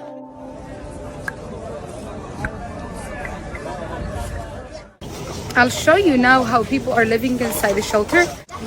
So, first thing that people do when they wake up is to go to the bathrooms because there are long lines, but I wake up at 4 a.m. so I can avoid the lines. This is the scene of the Shifa hospital, the emergency.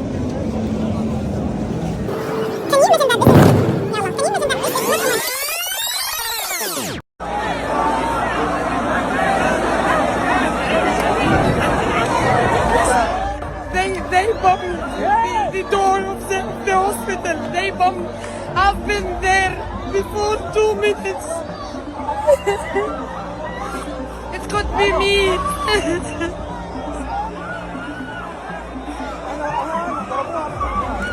We heard the narrative of that the Israeli day 37 of the war. Today is the 13th of November. Thousands and thousands are evacuating the north of Gaza to the south, using any way to reach the south, carrying a lot of things, walking for a lot of hours. People are telling us about being terrified because they're so near to the soldiers and the army that Hamas ISRAEL has been committing massacres for the last month.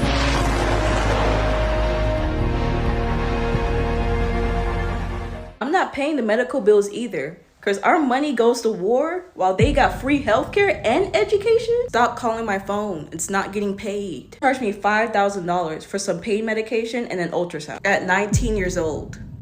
I'm not paying. Domino's is giving out free pizza, McDonald's is giving out free fries, and Starbucks is giving a BOGO deal for their drinks. Why? Because us, Gen Z and young millennials, are boycotting them for their genocidal support of Israel. We both need to have a lot of strength and discipline, because your Starbucks drink can be replaced, but what the kids and the people in Gaza are going through, they don't have a choice. They're forced to live through that. So if you and I can put aside our daily luxuries in the name of not supporting a genocidal state, then we're going to do that. So do not fall for these BOGO buy one get one free or any kind of free deals, because they know what they're doing. They're trying to make you cave, and don't fall McDonald's for it. stock down from the boycott. Disney stock also down from the boycott. This is a worldwide thing happening. Starbucks down from the boycott. This is literally worldwide, so keep it up, keep boycotting. Obviously, we're having an impact, so don't stop. We'll be closing 7 locations in downtown San Francisco, and you see the locations on this map. 6 of them are within a few blocks of Market Street in the financial district or Union Square. 1 is on Van Ness Avenue at Bush Street. And understand that the boycotts and all of this stuff happening because people are not just talking about starving out fast food companies and not celebrating Black Friday this year or buying electronics. People are actually talking about going on student loan strikes, tax strikes, all types of shit. It's going to get to the point where people are just not functioning. It's going to get to the point where the system is just not going to be functioning anymore. And without a system, people think, okay, they're just going to listen to us. No, without a system, we are on our own. Without a system, we need to fend for ourselves. Without a system, we are responsible for everything. And without a system, we have to be able to fight these hoes and be a match for Rome. Okay, this is what we're talking. Right? This is what we're talking. They're finna meet their maker. This is how you become a match for Rome. This has been the game of the chessboard for centuries upon centuries. This has been a chess game. And conquering over their conquering is simply winning the chess game and the positions of chess. Not only the numerological and orders of the checkerboard or the chessboard. Understand this is the game that we are playing. And simply put, it just takes you to become a match.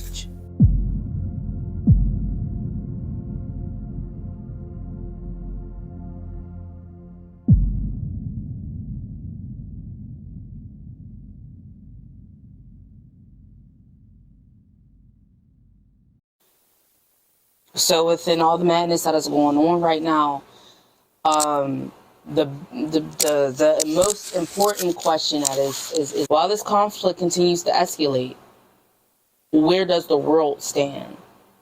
Is the world safe?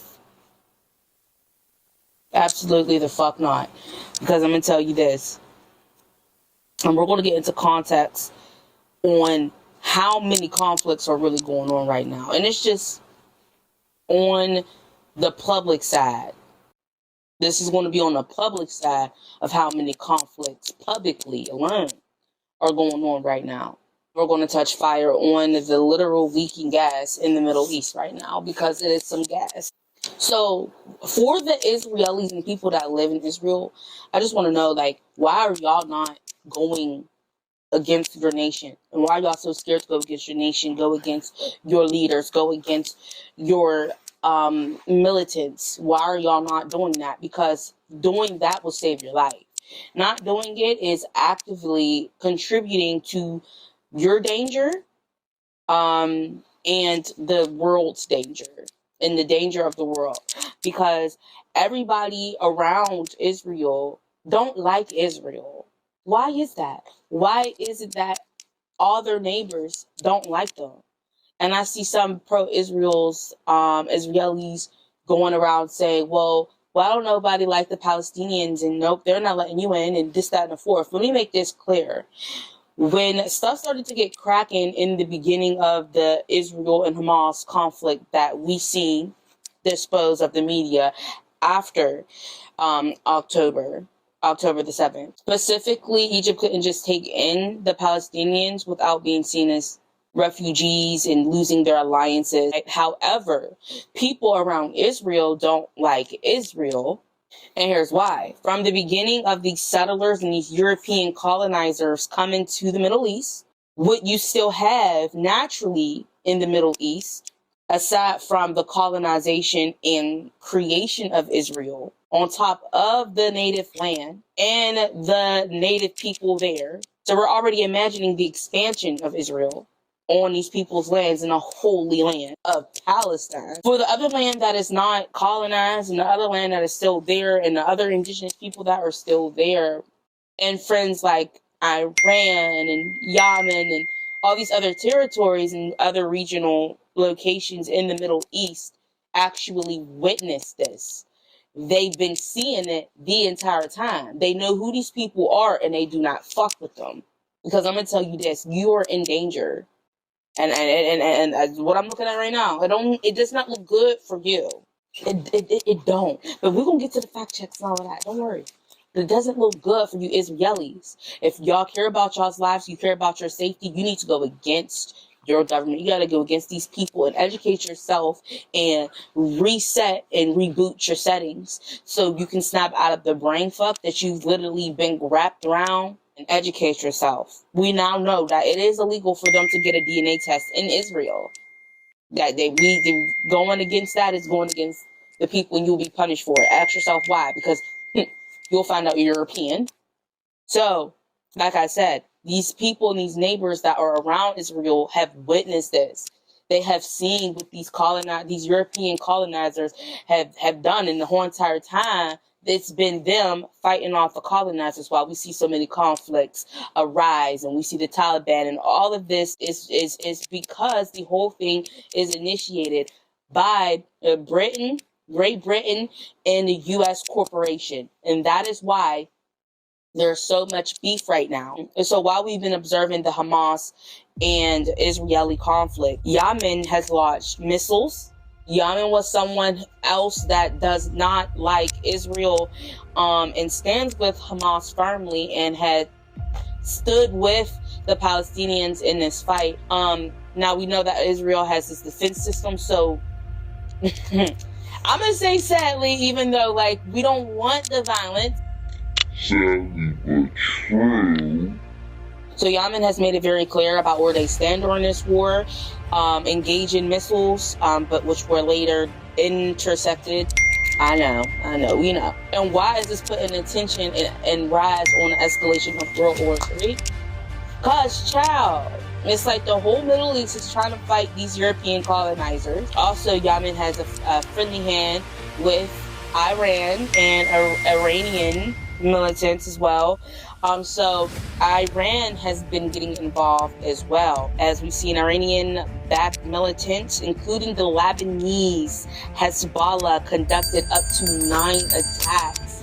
Bro, U.S. militants have been getting come at in Iraq. We didn't catch the gist. So we even have some news here that I'm looking at, and this is some fresh news as well, with Iraq. Iraq has been combating the fuck out of U.S. militant troops, and the U.S. administration has even made it clear that we cannot let them engage in building their nuclear defense weaponry. They've made that clear with note about all means possible. We cannot let Iraq do that. To the more eastern side of the east, the more eastern side of the east, from the eastern side of the Middle East, you understand that these people is really not the threat. This whole thing is basically the East versus the West. So we can't. They're like in their head. They're like, we cannot let them get on board and get up here with us, because then we'll really have a challenge on our hands and we may lose. They're scared. So it looks like Iraq, Syria, and Iranian-backed militants, this is all coming for U.S. troops that are in the Middle East. If anything, the U.S. needs to leave the fucking Middle East. Why won't they give it up? Why won't they leave? There's so much danger and shit at stake. The U.S. troops do not want to leave the Middle East. On the U.S. forces in Iraq and Syria, as Iranian-backed militants continue to devour. This is going on presently as I'm actually speaking these words. The only one that fucks with us in the Middle East is Israel, because Israel is still European. No one fucks with us in the Middle East. No one. Because it's them fighting these fucking colonizers and trying to get these colonizers to fuck off their land. This is what we've been seeing, what we've been propagated and filled with all of this media that is to get us to be against Arab. The propaganda is completely anti-Semitic. While we always are fed with shit to make us believe that, oh, as soon as we see someone who was Asian, they're just a terrorist or this or that.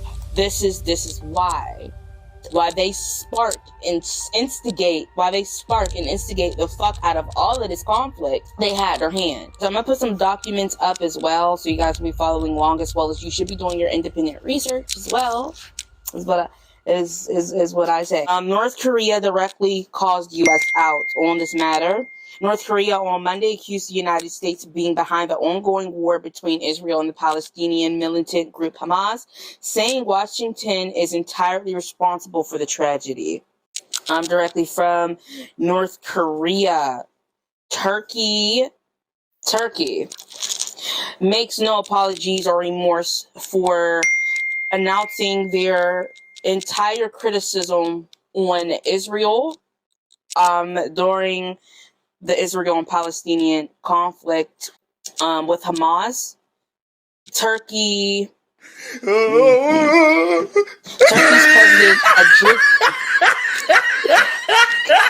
Turkey's President Erdogan literally recalls Israel ambassador amid tense relations with Netanyahu. They've made it clear that they're also not fucking with them. And I'm seeing a lot of things that are giving insight that Iran is preparing for war and Iraq is preparing for war. And while all this goes on, China's hand is basically chill the fuck out. China is like, chill the fuck out. Y'all need to do ceasefire. Hey, Israel, you're going against international law. If you do not stop, we will put our foot down. While this is all going on, we know that China wants to invade Taiwan and Japan. What does 2024 sound like to you? It sounds like world Israelis and people that are pro-Israel, you're spewing contribution rhetoric to our danger. FBI and Congress of the United States of America has warned of potential airstrikes. So if you're in America also, you've been warned. You shouldn't even leave the country. We've been told to leave the Middle East, wherever you are. And we also know about the Russian and Ukrainian thing that's going on. This has to do with NATO and more militant defense for Britain. Again, who can be more dominant? Eastern versus the Western. East versus the West. Who's going to dominate more? And this is World War III.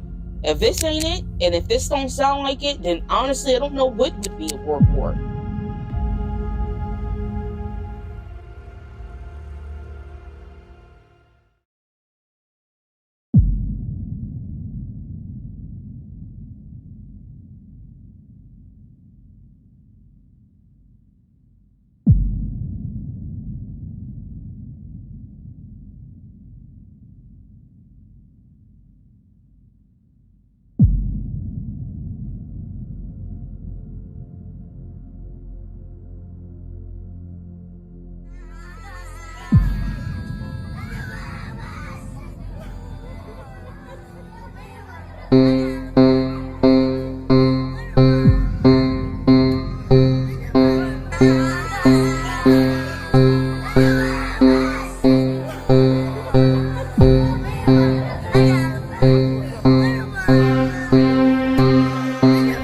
This past week in Gaza, hospitals have been under attack. We're looking at Israeli propaganda. When it fails and effectively exposes the war crimes it is supposed to justify. Radical ideas on permanently displacing Gazans have moved from the Israeli fringe to the pages of the Wall Street Journal. And it can be lonely on the Israeli left.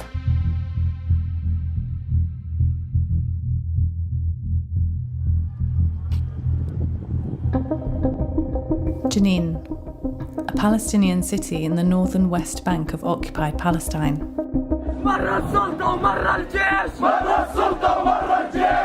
It's home to 23,000 refugees, all living in the ghetto-like area of less than 1 square kilometre. In July this year, the camp was the scene of the largest military operation conducted by the Israel Defense Forces in the West Bank since the Second Intifada 2 decades earlier.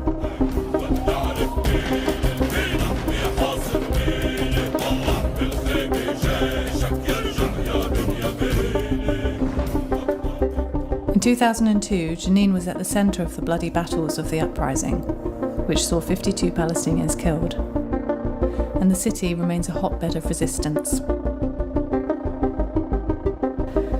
Those children who lived and survived the violence of that period grew up knowing only a life of occupation.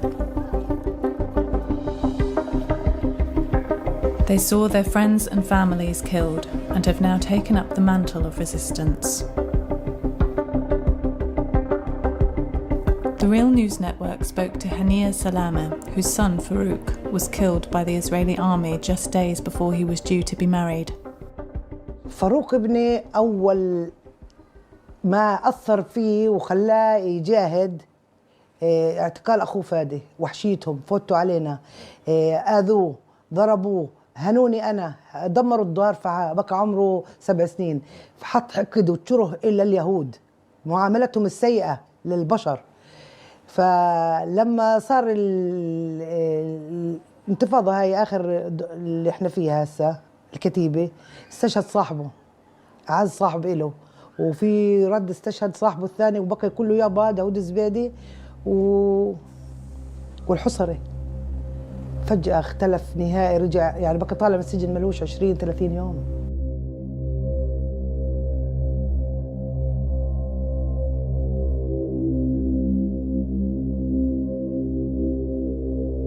بقول عنهم إرهابيين. مين اللي زرع الإرهاب؟ مش هم اللي زرعوه. هذا فاروق ابني شاف الاجتياح وشاف الظلم وشاف الخوف.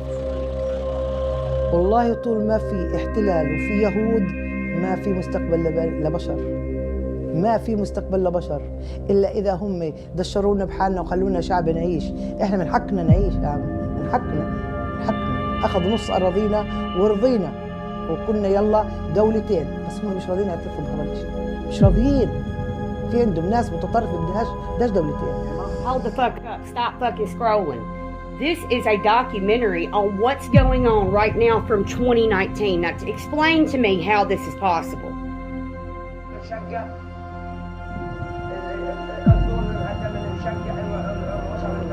The homes are torn apart, the families are torn apart, our people aren't living.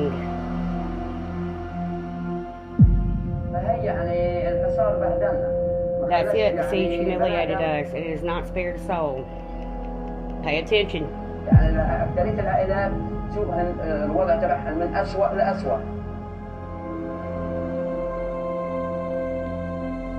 This is the furthest you're allowed to get from Gaza. Putting your feet in the water on the sands of their coast is the outermost border you can touch without permission from the Israeli military. Most will never be permitted to leave. Trapped in this place, which is suffering one of the worst humanitarian crises in the world, you find much more than misery. You find happiness, love, and joy.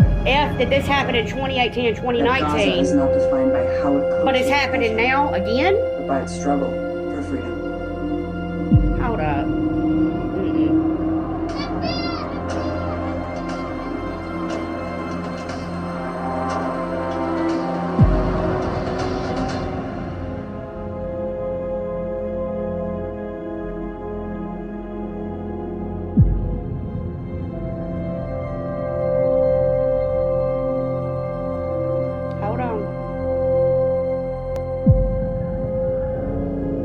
Gaza finds itself at the center of international controversy.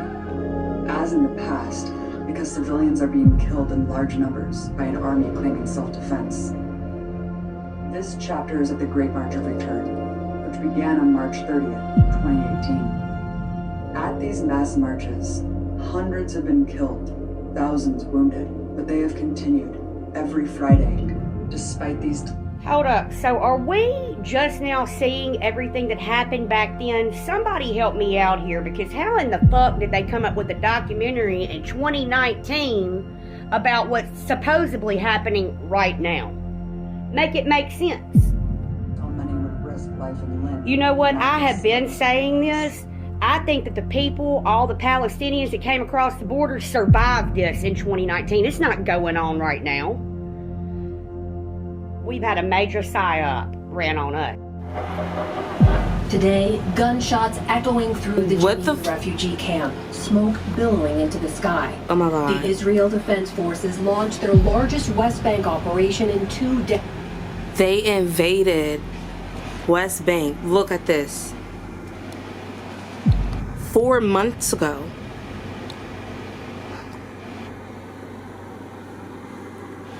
They've been doing this. This has been a long set agenda. This is also the First World War. The First World War. The Britons set out to collapse the Ottoman Empire as Turkey. But they were still one people along with the Palestinians. And they still have the same flag. Yep. And then you have World War II. What's happening now? Another war. Same battle. This is the same battle. This is 2021. I can't do anything. See all of this. What do you expect me to do? Fix it? I'm only 10. I can't even do anything this morning. I just want to be a doctor or anything to help my people, but I can't. I'm just a kid. I don't even know what to do. I get scared, but not really that much. I do anything for my people, but I don't know what to do. I'm just 10. I'm just 10. He is just a kid, but at the same time, she's not anymore. Are you having fun?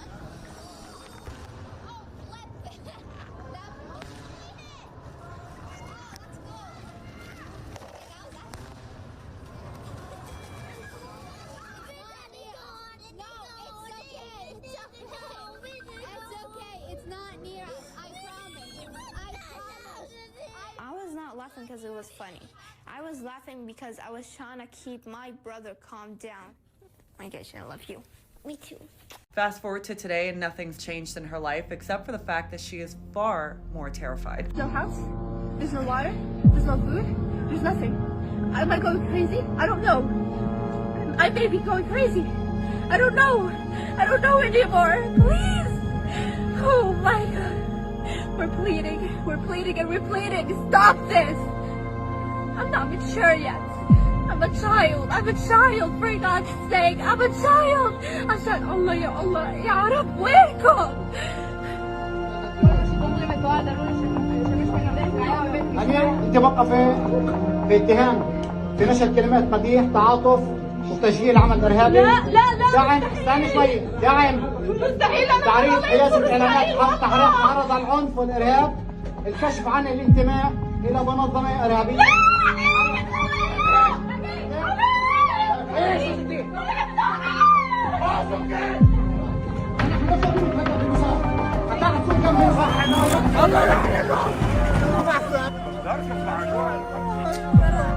People who've been crying out for over 75 years, telling the world this is happening to them, and y'all are seeing them be murdered in real time. And it's like I'm trying to gather myself, and I can't. I literally can't. And I'm gonna talk about it because I have to keep sharing stuff. I have to keep telling people about it because I'm not gonna stop. I'm not gonna stop. People wonder how we let the Holocaust happen. This is how you guys let it happen. You just got sad and looked away. And that is so fucking selfish. It's so fucking selfish. Like, I don't even care about my job. I don't care about any kind of security, actually, because if we can allow this to happen to anybody, we're fucking done for. We're literally done for. We're done for. We're done for. Without her voice, we would lack even more empathy for the people of Palestine. We would not have someone with direct personal experience speaking against the siege that is happening now in Gaza. This body needs empathy and compassion for all people, not just people that look like the majority of my colleagues on the other side of the aisle. And maybe because of your lack of diversity, you lack the cognitive and emotional ability to recognize diverse opinions when they speak truth to power. And you absolutely need to open up your mind to other people and other experiences, especially when they are Muslim and when they are women and when they are people of color. You had a member of your party call my colleague a terrorist, and you didn't censor her. But we're having this conversation now about your interpretation of what. The most dangerous social media apps that we could have. It's the 2024 elections, and politicians are furious about TikTok again. Infuriating because got a TikTok situation. What they're doing is these 150 million people are on TikTok. That means they can get your contacts, they can get your financial information, they can get your emails, they can get your messages, they can get all. Oh my God, our politicians are so thoughtful. You guys, the politicians are looking out for us because the danger that TikTok poses is they might get our email addresses and our contact information. They could even get our financial information. Like, are you kidding me? As if the whole world doesn't have that information.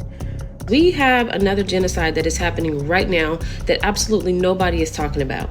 Everyone is so focused on what is going on between Israel and Palestine that they are missing an even bigger story as well that is happening right now in the Congo.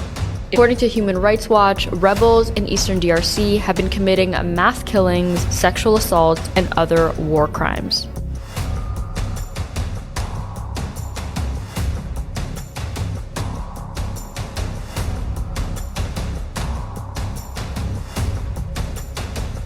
According to the advocacy group, rebels in eastern DRC have rained down on populated areas, damaging infrastructure and killing and injuring civilians. In fact, fighting between the DRC's national army and the rebel group has displaced too many people to count. The UN Refugee Agency says the DRC is the most complex and long-standing humanitarian crisis in Africa and is home to the fourth largest group of internationally displaced people in the world. Over 5 million people are displaced today, and more than 1 million Congolese have sought asylum mostly within Africa. Innocent civilians have been forced to flee their homes with little hope of ever returning. And keep in mind, the DRC isn't just home to its born citizen.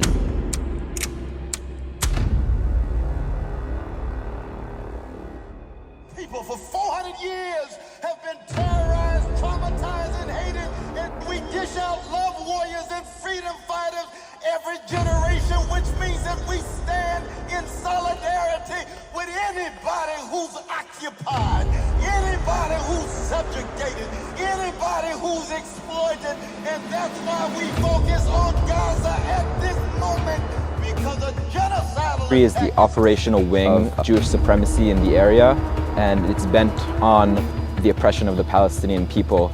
And I refuse to take part in that oppression and instead fight against it in my activism. I cannot take part in something that is so immoral, that is so unjust. This is genocide that has been going on since the beginning of the Zionism. Turkish President Recep Tayyip Erdogan says he's cancelling plans to visit Israel because of its, in his words, inhumane war in Gaza. We're joined now by Jasper Mortimer in Sirte. Turkey's President Recep Tayyip Erdogan has called Israel to, quote, immediately stop this madness and end its attacks on targets in Gaza. In the country, and earlier this week, he has made it crystal clear where he stands. He said he does not view Hamas as a terrorist organization, but, and I quote him again, as liberators fighting for their own land. I think that shows where he stands, we have that other he breaking fundamentally news. disagrees. NBC News now learned 200 and 300 people were killed in a bombing targeting a hospital. That's according to a spokesperson for the Palestinian Health Ministry. إننا هنا ضحايا شهداء مع فرق التوقيت فقط. نحن نمضي واحدا تلو الآخر. Where are the American pro-lifers now that the children in Gaza are being obliterated by bombs? Where are y'all at? The pregnant women are being obliterated by bombs. Because here's what it's not fucking giving. It's not giving what you thought it fucking gave, because I can see y'all, but I can't fucking hear y'all. And I got a problem with that real fucking bad. Turning violent outside DNC headquarters in Washington. Democratic lawmakers were evacuated from the basement of the building, and the Capitol was put on lockdown. Is all of that just a taste of what's to come? At 10, the worst single mass killing of Palestinians in the Israel-Gaza war so far. Hundreds are dead after a blast at a hospital. Chaos and horror at the scene. Much of the building has been destroyed. A panic to treat the injured. Thousands of people were sheltering at the hospital, having fled Israel's bombing campaign targeting Hamas.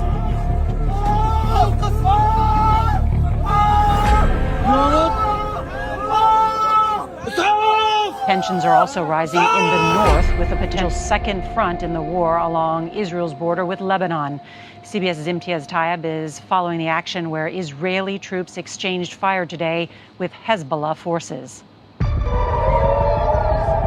Israel was thrown into a fresh state of terror after a military alert warning of a, quote, aerial infiltration from Lebanon.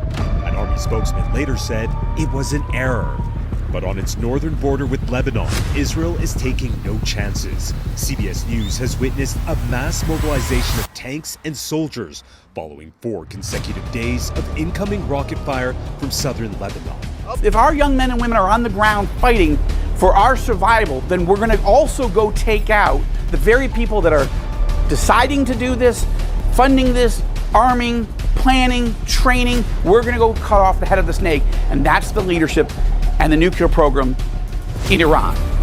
Why exactly has President Biden sent a second nuclear-powered aircraft carrier strike group to the Eastern Mediterranean? Most people have heard about the war happening in Israel and Palestine, but not many know how this war in the Middle East could lead to a greater World War III between some of the world's largest nations. In fact, other nations and military groups have already been getting involved. Hezbollah is a militant group located in Lebanon and Syria who's gotten involved by firing rockets into the northern side of Israel. Hezbollah has a strong relationship with Lebanon, Syria, and Iran, and they aren't just targeting Israel. On October 19th, Hezbollah first sent airstrikes towards U.S. military bases in Iraq and Syria, which were quickly shot down by U.S. defense systems. The U.S. has long been allies with Israel and will continue to support them diplomatically, financially, and militarily, but this alliance is getting the U.S. into some hot water with the other Arab nearby countries. The next day, on October 20th, the Houthis in Yemen fired 3 missiles north in the direction of Israel. Luckily, a United States naval ship was positioned in the Red Sea and shot the missile down as it was coming towards the ship's direction. The US is sending more naval ships to patrol in the Red Sea and Persian Gulf in hopes of deterring other Arab nearby countries from joining the war with Hamas to take down Israel. But what do these recent events mean for the more powerful countries like Russia and China? Vladimir Putin has said that Israel's airstrikes into Gaza are unacceptable given 2 million people live in such close proximity to each other, and refuses to label Hamas as a terrorist group, unlike many other Western states. China, on the other hand, has tried taking the upper hand by describing itself as a friend to both Palestine and Israel, where leader Xi Jinping called for an immediate ceasefire, which was quickly vetoed by the United States. Who knows how truthful this Chinese diplomatic friends of both nations approach is, as China receives all its sanctioned oil from Iran, and well, Iran has long been supporters of Hamas and Palestine. With all eyes on the Middle East, this makes it easier for countries like Russia to take down Ukraine with less outside involvement, and easier for even China to potentially make a move on Taiwan in the South China Sea. I just immediately, I guess this is how it's gonna have to be. We just, documenting right now. What the fuck?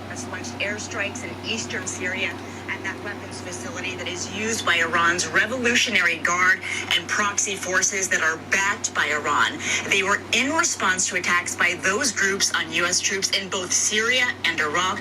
Over 40 in the last 3 weeks alone that have injured nearly 50 American service members. And just today, U.S. troops were attacked again in Syria. And in another sign of the increased tensions in the region, an American Reaper drone costing about $30 million was shot down in the Red Sea by the Iranian-backed Houthi rebels. They had fired missiles last month toward Israel, which were Bro, wait, say it again. Shot down by a U.S. Navy ship. By U.S. Navy ship. They started this. This is insane, bro. Iran says if the genocide in Gaza does not stop, we will make sure U.S. gets hit. The ships and everything were literally in the Middle East shooting down missiles that were coming for Israel. What did we think was going to happen once you started doing that shit? You already did. The U.S. already got involved. China is conducting an unprecedented, concerning nuclear buildup without any transparency.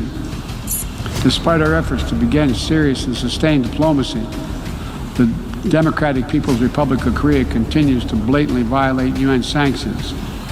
And while the United States is prepared for a mutual return to the Joint Comprehensive Plan of Action if Iran steps up to its obligations, the United States is clear. We will not allow Iran to acquire a nuclear weapon.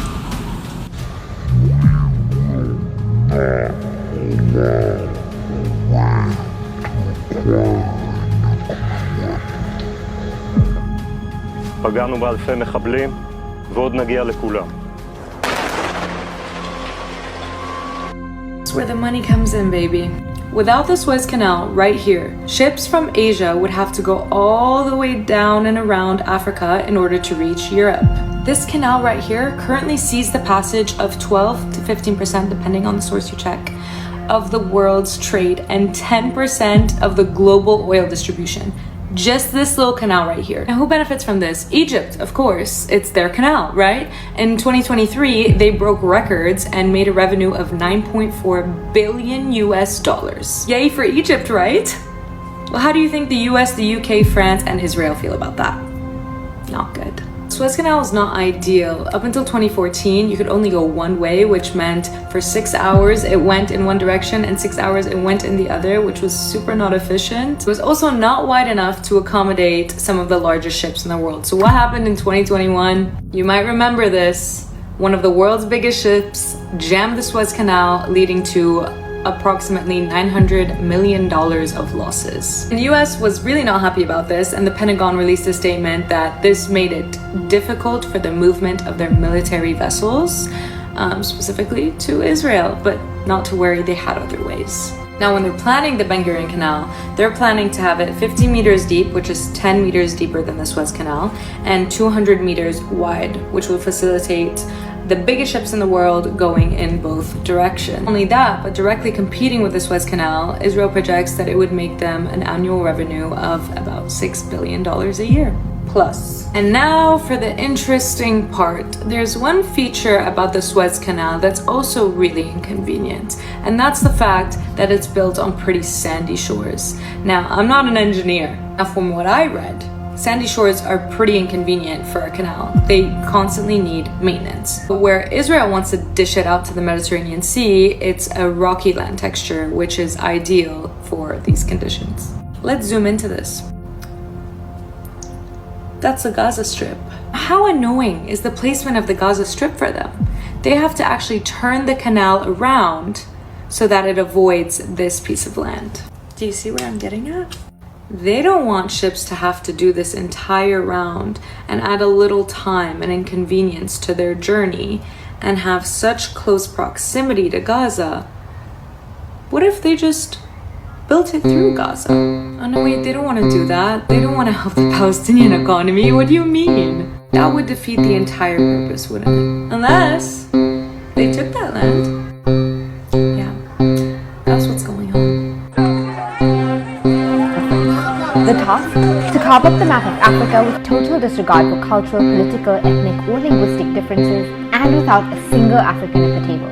Among other things, this led to one of the greatest mass murders in history by the king of one of Europe's smallest states. Here's how it happened. The leaders of the Berlin Conference hoped that by chopping Africa up and deciding artificial and arbitrary lines among themselves, they could avoid fighting with each other over who owned what, and could civilize local populations with Christianity. While unexplored countries were given mostly to nations, there was one exception.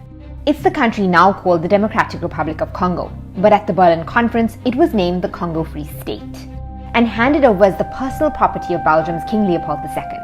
He agreed to send over Christian missionaries and turn the territory into a free trade area for all of Europe, as well as to help the local population. But the Congo Free State became anything but free for the people that lived there. A worldwide boom in rubber meant that Leopold II could cash in big time, but tapping rubber from trees was back-breaking work. So to source enough labor, Leopold effectively turned all of the Congo into a slave plantation. The labor policy was known by some as the Red Rubber System, and it was designed to maximize extraction. The system was enforced by the Force Publique, Leopold's private colonial army, a 19,000-man military with white officers and black soldiers from as far as Zanzibar, Nigeria, Liberia, and even the Congo. Many of the soldiers had been kidnapped in raids on villages in their childhood and brought to Roman Catholic missions where they received military training.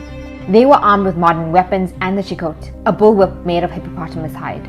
Villagers were asked to meet insane rubber quotas. If a village didn't meet its targets, the military were expected to take hostages and shoot them. Women in the villages were often held hostage or raped to speed up production. Severed limbs of villagers had to be produced as evidence that each bullet fired had been used to kill a villager. So, if a soldier missed a shot, they would often cut off the hand of an innocent victim just so they could produce a limb to show their superiors. If individuals in a village refused to work, they were beaten or shot, and the village was razed to the ground. The Red Rubber System led to the collapse of economic and cultural life for the Congolese. A system so cruel that female hostages often starved while men were worked to death. Those that tried to flee into forests often died of hunger. Tens of thousands were shot in failed uprisings, and because farming had been disrupted, local Congolese were susceptible to famine and disease. The precise figures are not known, but estimates suggest that between 1880 and 1920, at least 10 million people, or 50% of the entire population, died. Leopold II never set foot in the Congo. But aside from murdering half of its population, he also imported 267 men, women, and children to set up a human zoo on the grounds of his country estate in Belgium. There, they were displayed behind a fence and assigned to zoo visitors which read, "Don't feed the animals." Horror stories from missionaries eventually spread to Europe, and Leopold was forced to sell the Congo Free State to the Belgian government in 1908.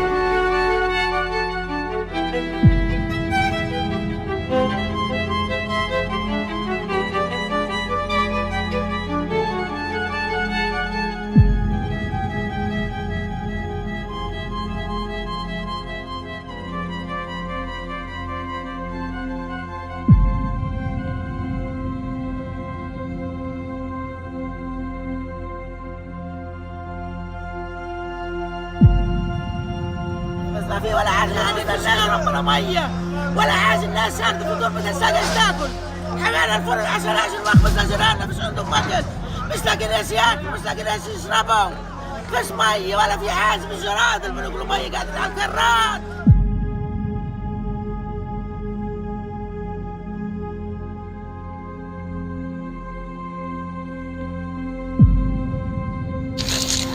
So there you guys have it. The intense, increasingly danger that we are on the verge of. Share this, like this, subscribe if you want to add some support, but mainly just share this and just share it to your friend, your mom, your dad, your whoever. Share this video, get this message out. If we do not stand on the side of humanity, there is not going to be anything to stand on and nothing to stand for. We've seen the doomsday measurement, 1/4 to 12, not even 1/4, you know? And then we have the far spiritualists saying, you know, don't manifest this, don't this, that, and the fourth. No, you need to understand, shit be happening And you being ignorant just makes you ignorant, and it doesn't make you more in tune with frequencies, right? Because everybody is spiritual, but the way the spiritual movement has become is to be more oblivious and obtuse, and that's not going to do anything for you, right? Because we're talking about something that's literally happening right now. The only thing you can do is be in denial or be aware. We all spiritual, but we fought the spiritual war. Now it's manifesting into the physical. We know the order here as above, so below. Get on that cosmetic order.